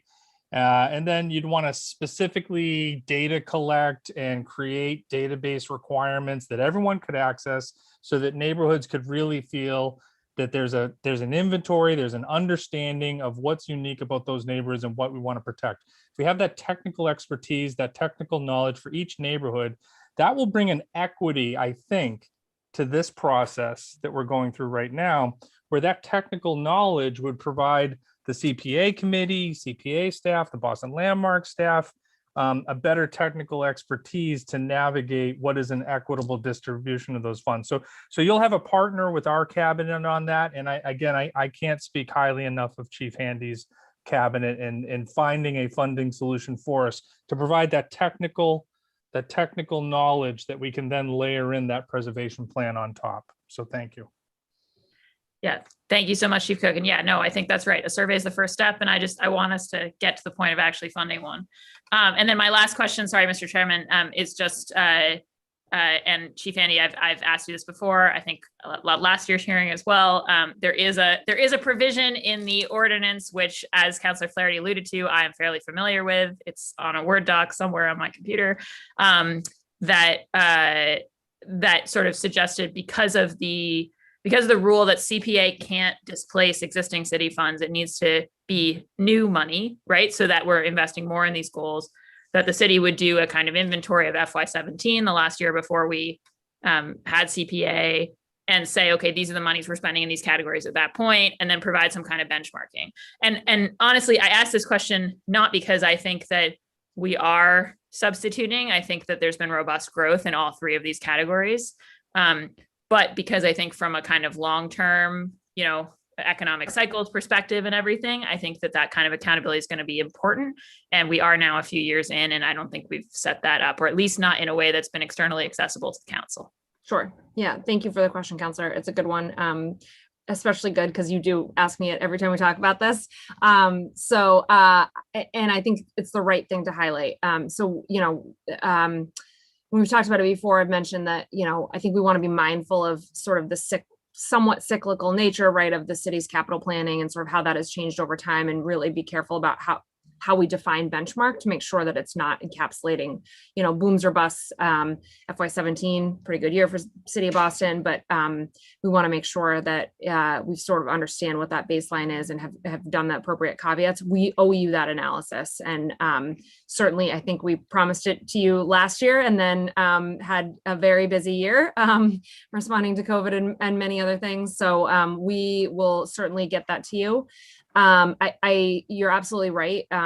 I feel 100% certain that we have not supplanted anything. And in fact, in many cases, the City of Boston has needed to step in through the capital plan to support CPA projects that have run over budget, or, come up with other funding issues or things like that. So we certainly have used CPA to go above and beyond what we were funding in the capital budget, and have been fortunate that in a few cases where CPA has needed additional resources because we fully allocated the annual and ran into project budget issues, we've been able to call on the capital plan to figure that out and fill in some gaps.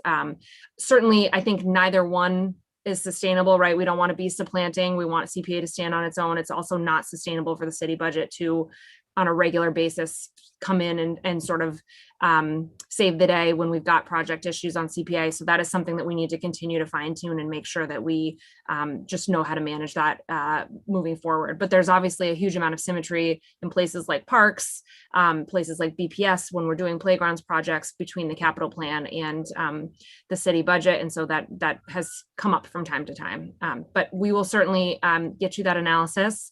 It's an important one, and I agree with you. It's important for us to preserve that sort of historic baseline so that we know and can measure and see all the additional resources that are flowing to our neighborhoods because of CPA. Great. Thank you so much. Thank you, Mr. Chairman. Thank you, Councilor Barkin. I know that Commissioner Woods is on, not having spoken. If there's anything that he would like to add at this time before we start to get into public testimony, you have the floor if Commissioner Woods would like to add anything. I'll just add that we're very excited for the 5 projects that are on Parks Department land, Cops Hill Burial Ground, the Open Space Acquisition Fund, Chandler Pond, Codman Square Park, and very excited about the Coconut Grove Memorial to honor those victims in that 1942 fire, over 490 that perished in that fire. And we're very excited about that project in the Back Bay. And you mentioned a great one, obviously the citywide, the acquisition fund. Obviously, want to give a shout out to the Allendale Coalition for the great work and the partnership that they've done working out there on the wetlands. And I know they work closely with you, Commissioner Woods, and Parks to, I guess, identify certain areas that would fall under the scope. So again, all good stuff. I know that we have Mr. Chairman. Yes, Councilor Bark. Terrible breaking of protocol, but Commissioner Woods just said that the Coconut Grove project was in Back Bay. And I'm sure, as one of the only people in the city born in Bay Village and having grown up. Bay Village, sorry. No. And although it's not in my district, I'm very pleased to see that we're finishing the neighborhood list by providing a project in Bay Village this cycle. So I would have been remiss, my ancestral obligations, not to break in there. So good stuff. So we're going to shift to public testimony at this point. I know that we had one time sensitivity. That was Anthony Stankiewicz from the Codman Square Neighborhood Council. So if Candace would be kind enough to bring Anthony Stankiewicz to the forefront. And then we've got, I think about 12 to 15 folks have signed up for public testimony. We just asked that to the best of their ability, if they can be brief. The presentation was very thorough. It's all a good news story. There may be some folks that want to testify about maybe their project didn't get approved and or maybe they're upset with the particular project. And clearly they will have the floor too, and just ask that if everyone can do it in, 2 to 3 minutes time. And I see Anthony has joined us. Anthony, if you can hear me, please unmute yourself, and you have the floor to address the council and the administration and the committee.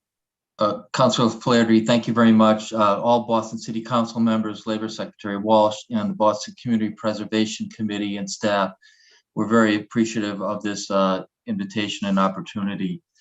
Codman Square Health Center is extremely grateful to the committee and to Secretary Walsh for recommending that we receive a Community Preservation Act grant to help repair the roofs and restore other exterior architectural features of the Great Hall, which is located in Codman Square at 6 Norfolk Street.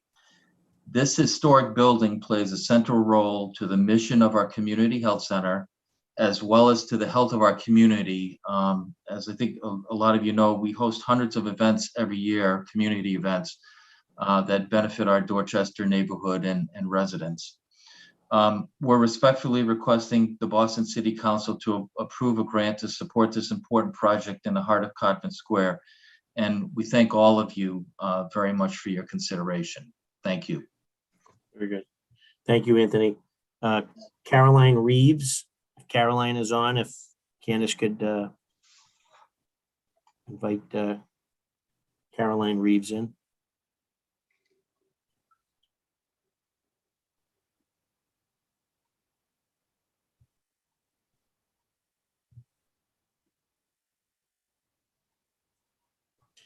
Caroline Reeves has raised her hand. So Candace, if you'd be kind enough to allow Caroline Reeves to get in. There's Caroline. So Caroline, at the appropriate time, if you could just unmute yourself and you have the floor to address the committee. Yes, I want to thank the entire committee and the staff and all the city councilors for what they've done in creating both the Community Preservation Act program and also in allocating the funds. Since I've attended almost all the meetings this season, I can say that it is really an incredible commitment from all the individuals involved. But I'd also like to say that what this process does is allow the participants to see different communities in Boston and how committed we are as citizens and Bostonians to our city. And that was one of the most exciting parts of the grant process, even more so than receiving the monies, which of course would be very exciting indeed. Finally, I would like to speak out for the Muddy Water Initiative, our group, because we are speaking for something that a lot of us barely notice, which is our water. Our water is endangered.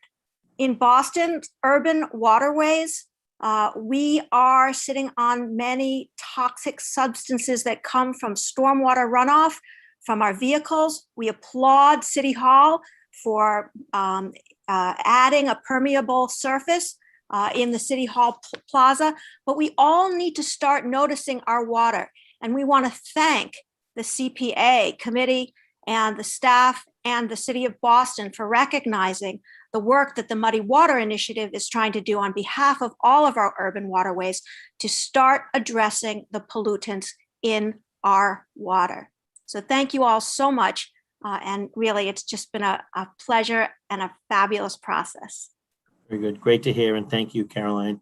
And if Christine could allow John Anderson Miller, followed by Kay Leah Whiteside, followed by Lorraine Payne Wheeler, followed by Lydia Lowe.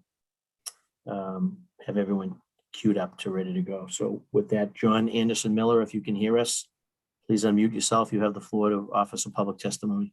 Yes, I hope I'm unmuted.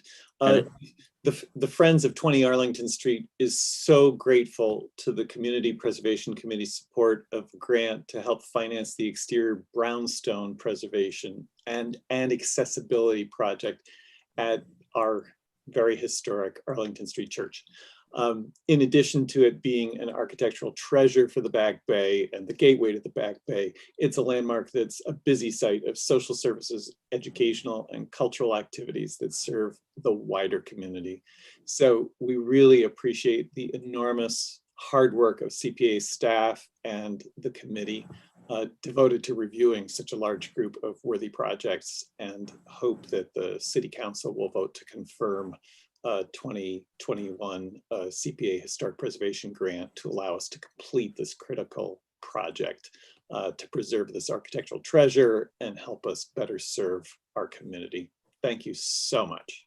Very good. Thank you to Joan Anderson. Leah Whiteside, is Leah there? If she can unmute herself. Hi, my name is Leah Whiteside, and I'm here to offer testimony on behalf of Dorchester Bay Economic Development Corporation and two CPA grant requests to support two separate projects. One is the ongoing rehabilitation of the Pierce building in Upham's Corner, and the second is the Dudley Village Playground project on Dudley Street in Dorchester. Pierce is a really transformative project at the heart of Upham's Corner and will result in a fully accessible building with new ground floor retail, incubator space for locally owned arts-related businesses, as well as space for Dorchester Bay's own offices, including our small business lending program. And we expect our tenants to create 25 jobs for local residents as the result of the renovation. Not only is this a very high impact project for economic development in Upham's Corner, but the Pierce building is also a really important part of the architectural heritage of the district. It was built in 1910 and we've owned it since 1985. And we're very excited to say that we have begun work on the first phase of our facade restorations, thanks to a 2019 CPA grant. And we are just days away from starting work on the second phase, which will restore the marble cornice, repair structural issues, and install a historically appropriate first floor storefront system at the ground floor. And truly, so the CPA funds that we're receiving in this grant round, should this be approved, are really essential for the completion of the building's rehab, the cost of which has increased significantly as we face delays in assembling financing and starting the work due to COVID. There are just very few sources of funding for historic rehab projects, and CPA funding is critical to filling the final gap. So thank you very much for considering this project. Briefly, the second project that is under consideration here is our Dudley Village Playground project, where we're excited to be able to improve the playground at our Dudley Village Affordable Housing Development on Dudley Street in Dorchester. We would use CPA funds and other grant sources to install a new rubberized play surface that would safely cushion falls and improve cleanliness of the playground. We're going to replace the existing worn down mulch pit with high quality durable surface, which will be usable by not only residents of our housing development, but also for the public use. We're really pleased to be able to make this visible improvement for residents and the public during COVID, where we're excited to start the resurfacing work this summer so families can take advantage of it as social distancing measures are able to be eased outdoors in good weather. So again, thank you very much. I would especially like to thank Councillor Frank Baker for his support of our CPA application and his ongoing support of our work on the Pierce project. Thank you to CPA staff and the committee for considering these two projects. Very good. Thank you, Leah. And then we'll take Lorraine Payne Weber, followed by Lydia Lowe, followed by Elsa Bengal, Lisa Evans, Evan Thayer, David Armory, and I know that Cheryl Dickerson has her hand raised, and I know we have others as well. So, Christine, if you could let Lorraine. Hello? Lorraine, can you hear me? Yes, I can. Hi, this is Council Flaherty. Welcome. Hi. Well, I just.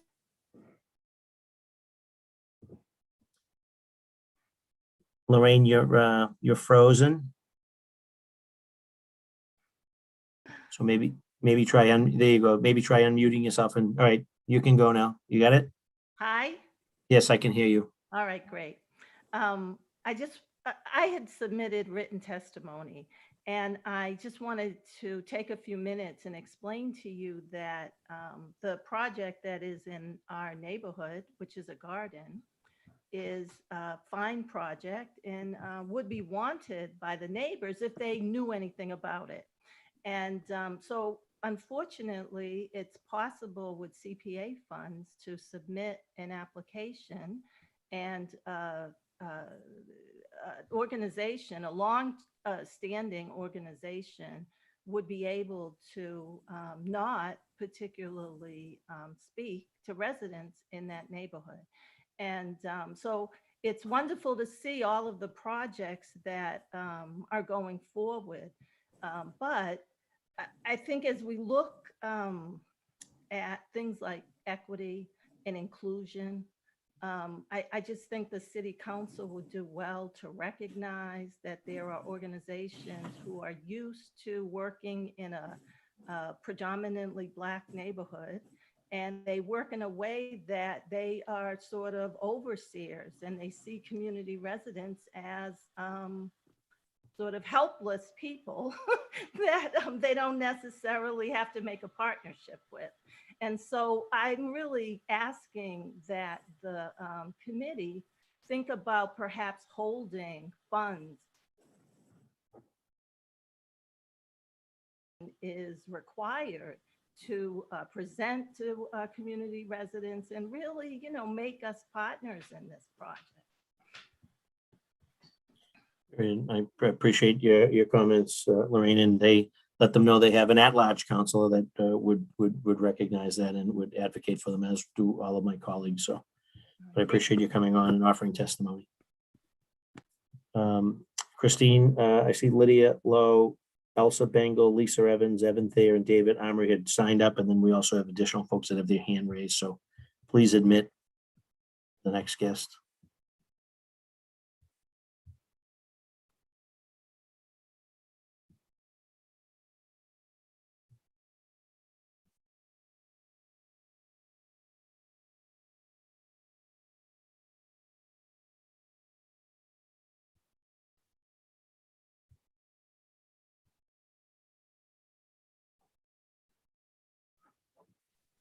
Mr. Chair, I don't see Lydia Lowe here.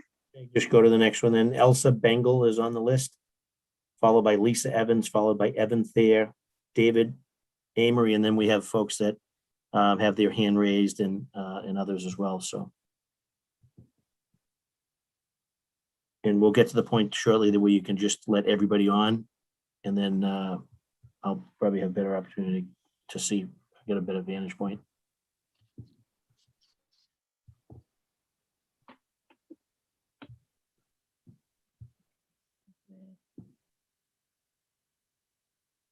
Call their names. I see Elsa Bengal on there. Can you allow Elsa Bengal on?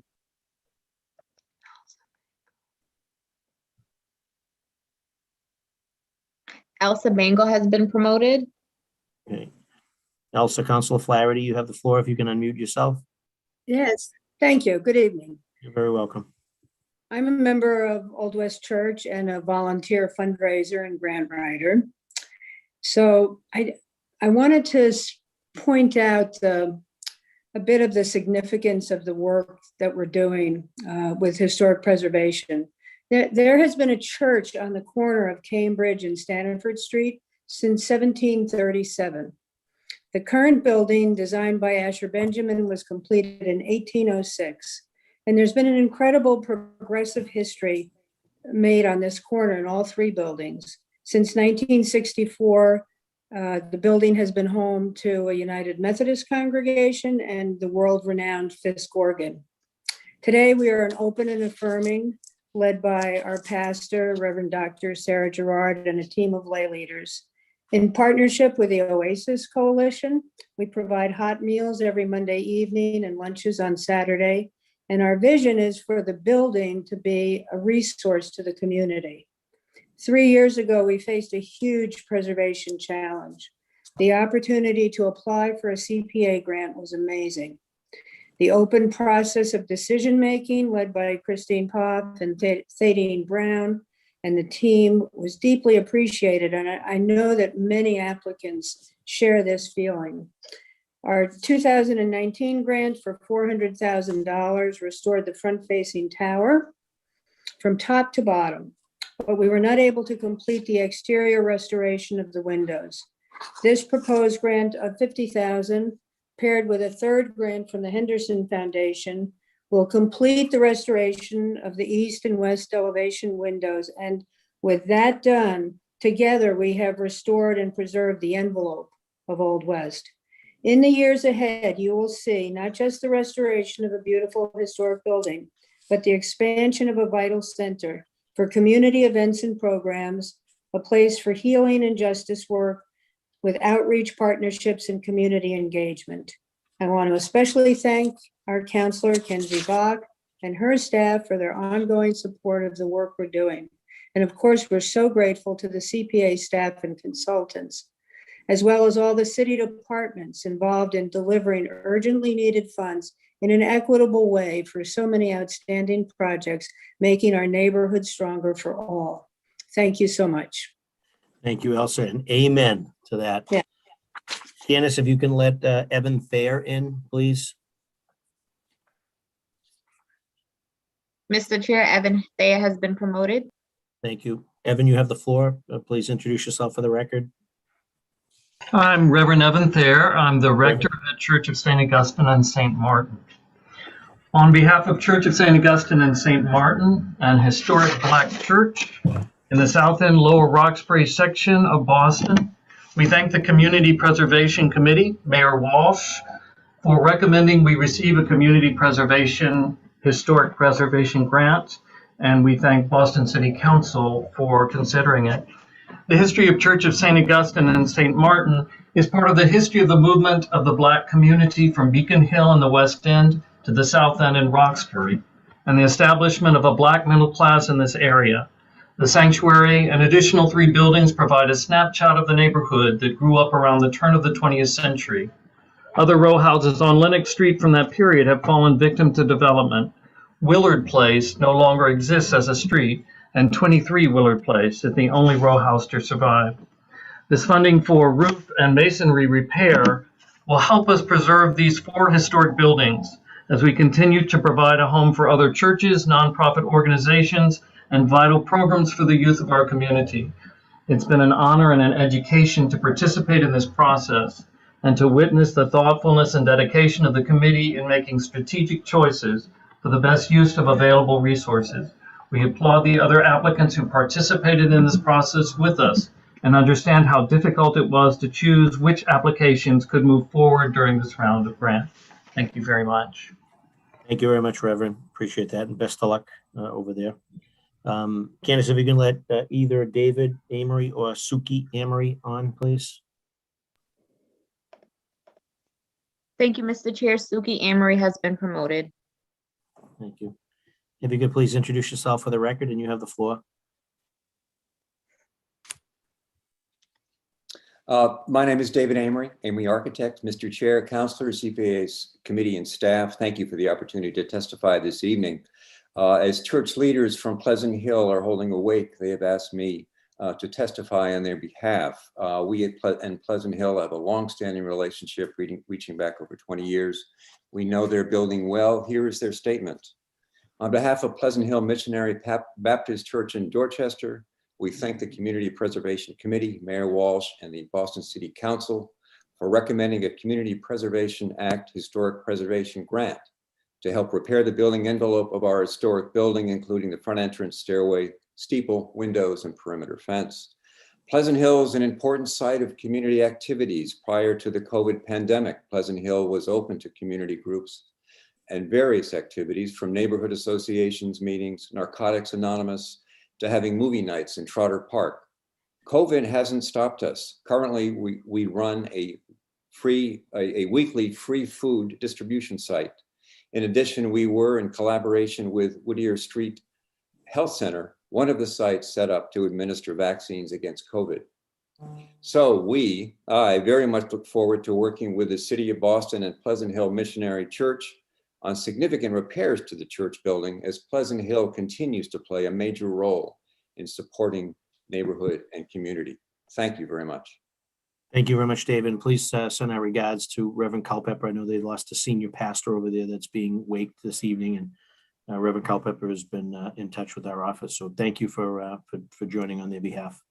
Thank you very much. I certainly will. Candace, if you can allow John Odoms on.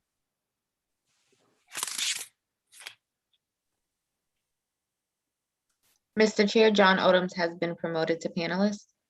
Thank you, Candace. John, you have the floor. If you could just introduce yourself for the record.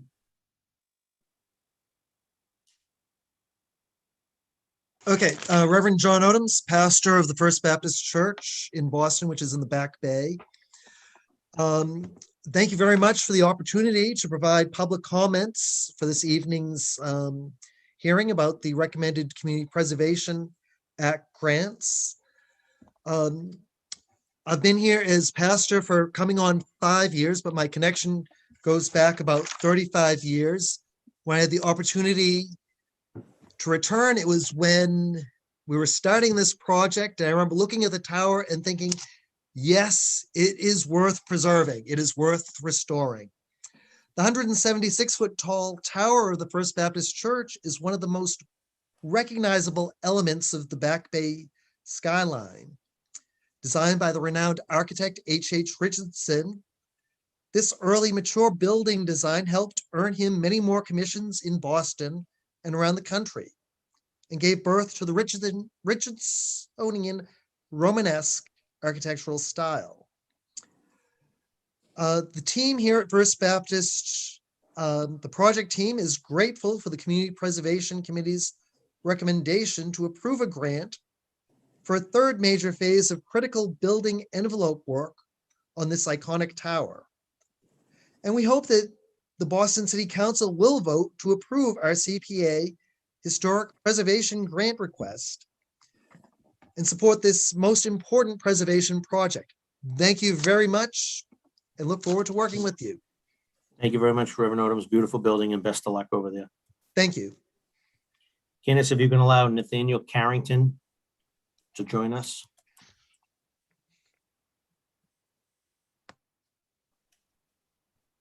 Nathaniel has been promoted. Thank you, Candace. Nathaniel, just introduce yourself for the record and you have the floor.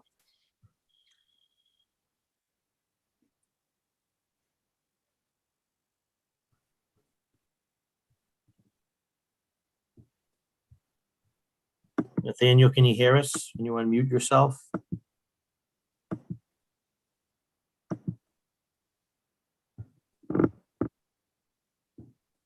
Nathaniel Carrington, can you unmute yourself?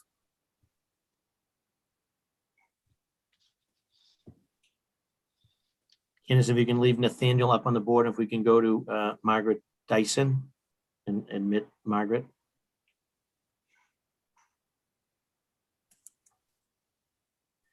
Margaret Dyson, if you can hear me, if you could unmute yourself, introduce yourself for the record, and you have the floor.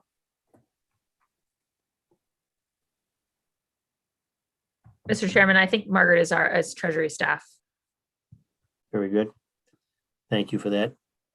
Kathy Baker Eclipse. Kathy Baker Eclipse. Candace, if you can allow her on. There's Kathy. Kathy, if you can unmute yourself.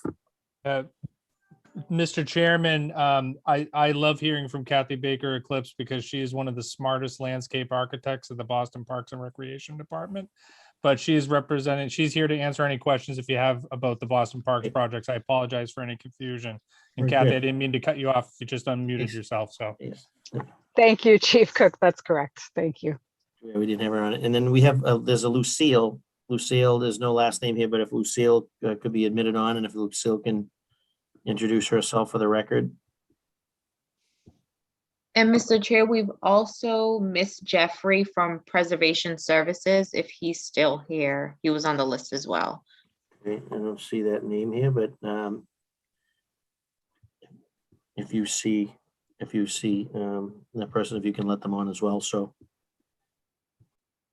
I think I see Jeffrey's just popped up. Did he? Okay, good. This is Jeffrey, if it's appropriate for me to speak now. Oh yeah, Jeffrey, go ahead. Please just Thank introduce you. yourself for the record and any affiliation. You have the floor. Thank you very much, Councilor Flaherty, and to the rest of the City Council, and also to the Community Preservation Committee, and particularly to the staff, Thaddean, Sally, Courtney, and Risa, who have been just terrific to work with this year and in past years for some of them, in some cases. I'm a historic preservation consultant, and I'm providing project planning and support to a handful of the recommended historic preservation projects in the Back Bay, Dorchester, and the South End. And also I'm a commissioner on the Boston Landmarks Commission.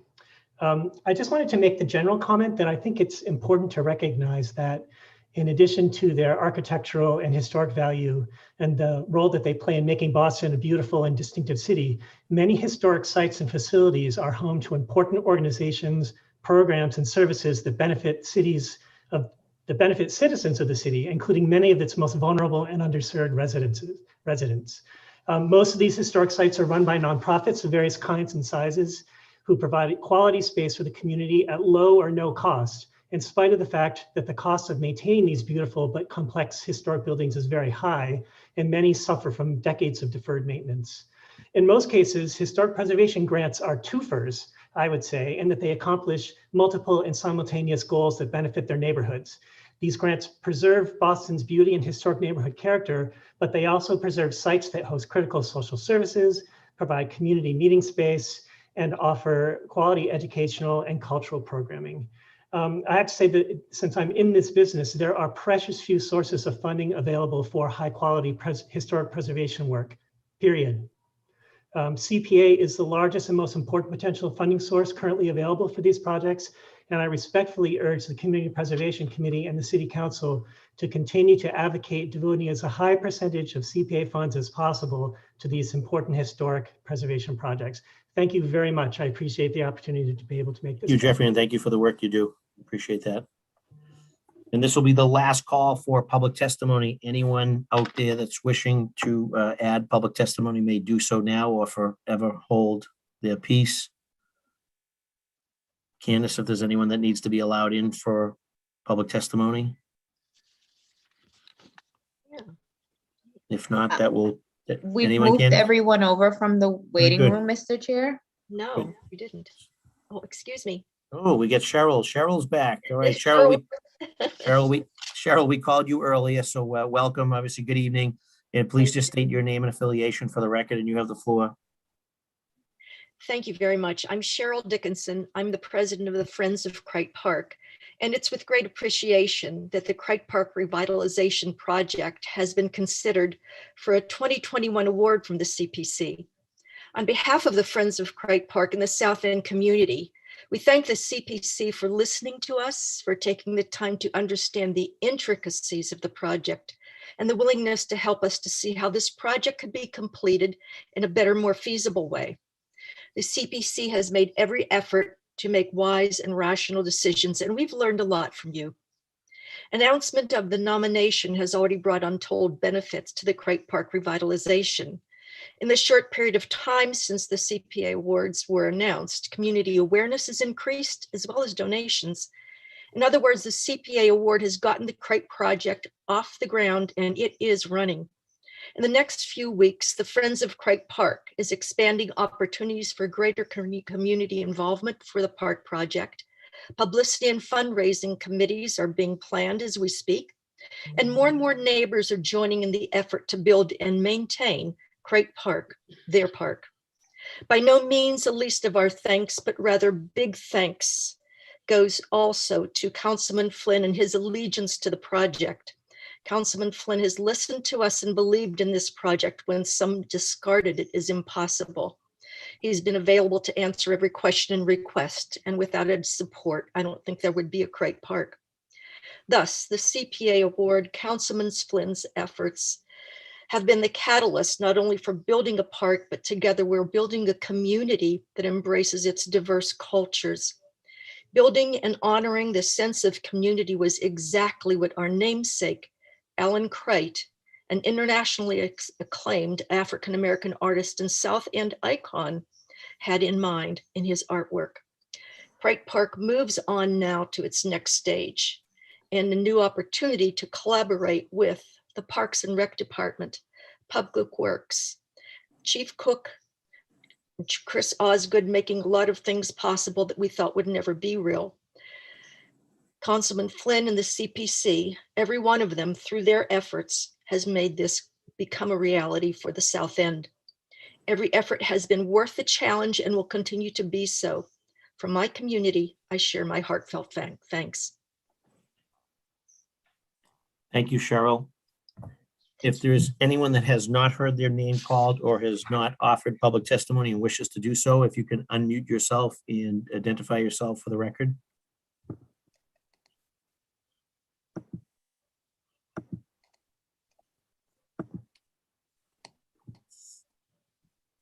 Final call for public testimony. We'll be accepting email testimony as well through the committee.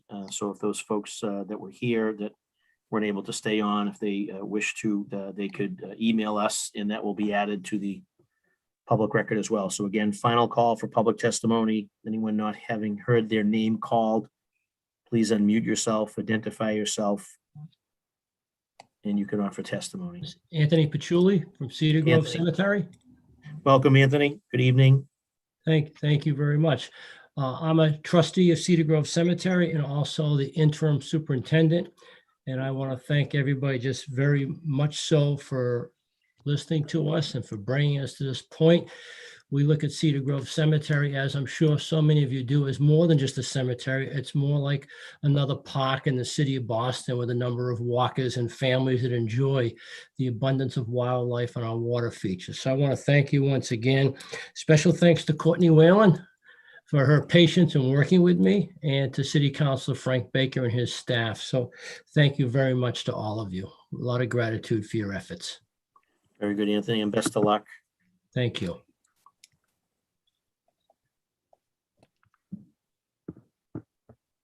Okay, final call for public testimony. Last call for public testimony. Anyone else having not heard their name wishes to unmute themselves, you may do so now. Otherwise, I'm going to give last word to my colleagues, Councilor Liz Braden. Any final comments for the committee? No, just again, thank you to everyone. I look forward to being able to vote on all these wonderful projects in a forthcoming council meeting. And I look forward to next year's nominations and that whole process. It's kicking off already. So thank you to all the advocates and all the great work that's been done to preserve our wonderful city. Thank you. Thank you, Councilor Braden. And Councilor Bach, any final comments? Just to, again, express my gratitude to Chief Handy and Chief Cook and Chief Dillon and their whole teams, and Thadeen, who again was on the front lines fighting for this before working to implement it, and just all of the community members who are so committed to housing and open space and historic preservation in our beloved communities. So just really grateful and certainly looking forward to supporting the package at the council.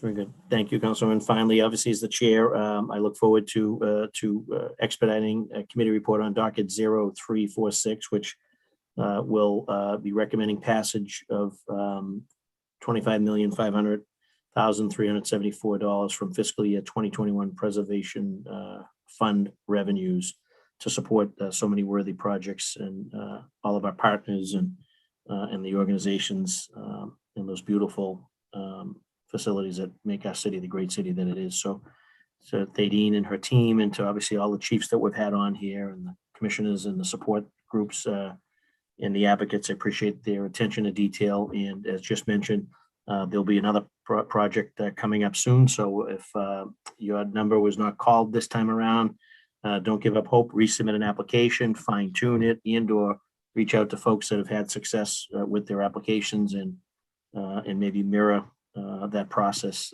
to get yourselves in the best possible position to be approved for funding. So with that, the Committee on Community Preservation will be adjourned, and our hope is we'll get something before the council at the next council meeting so we get this passed, so those funds can be dispersed to the appropriate parties, and we can start to see all that beautiful work, preservation, restoration, and affordable housing happen right before our eyes. So with that, have a good evening, everyone, and this committee hearing is adjourned.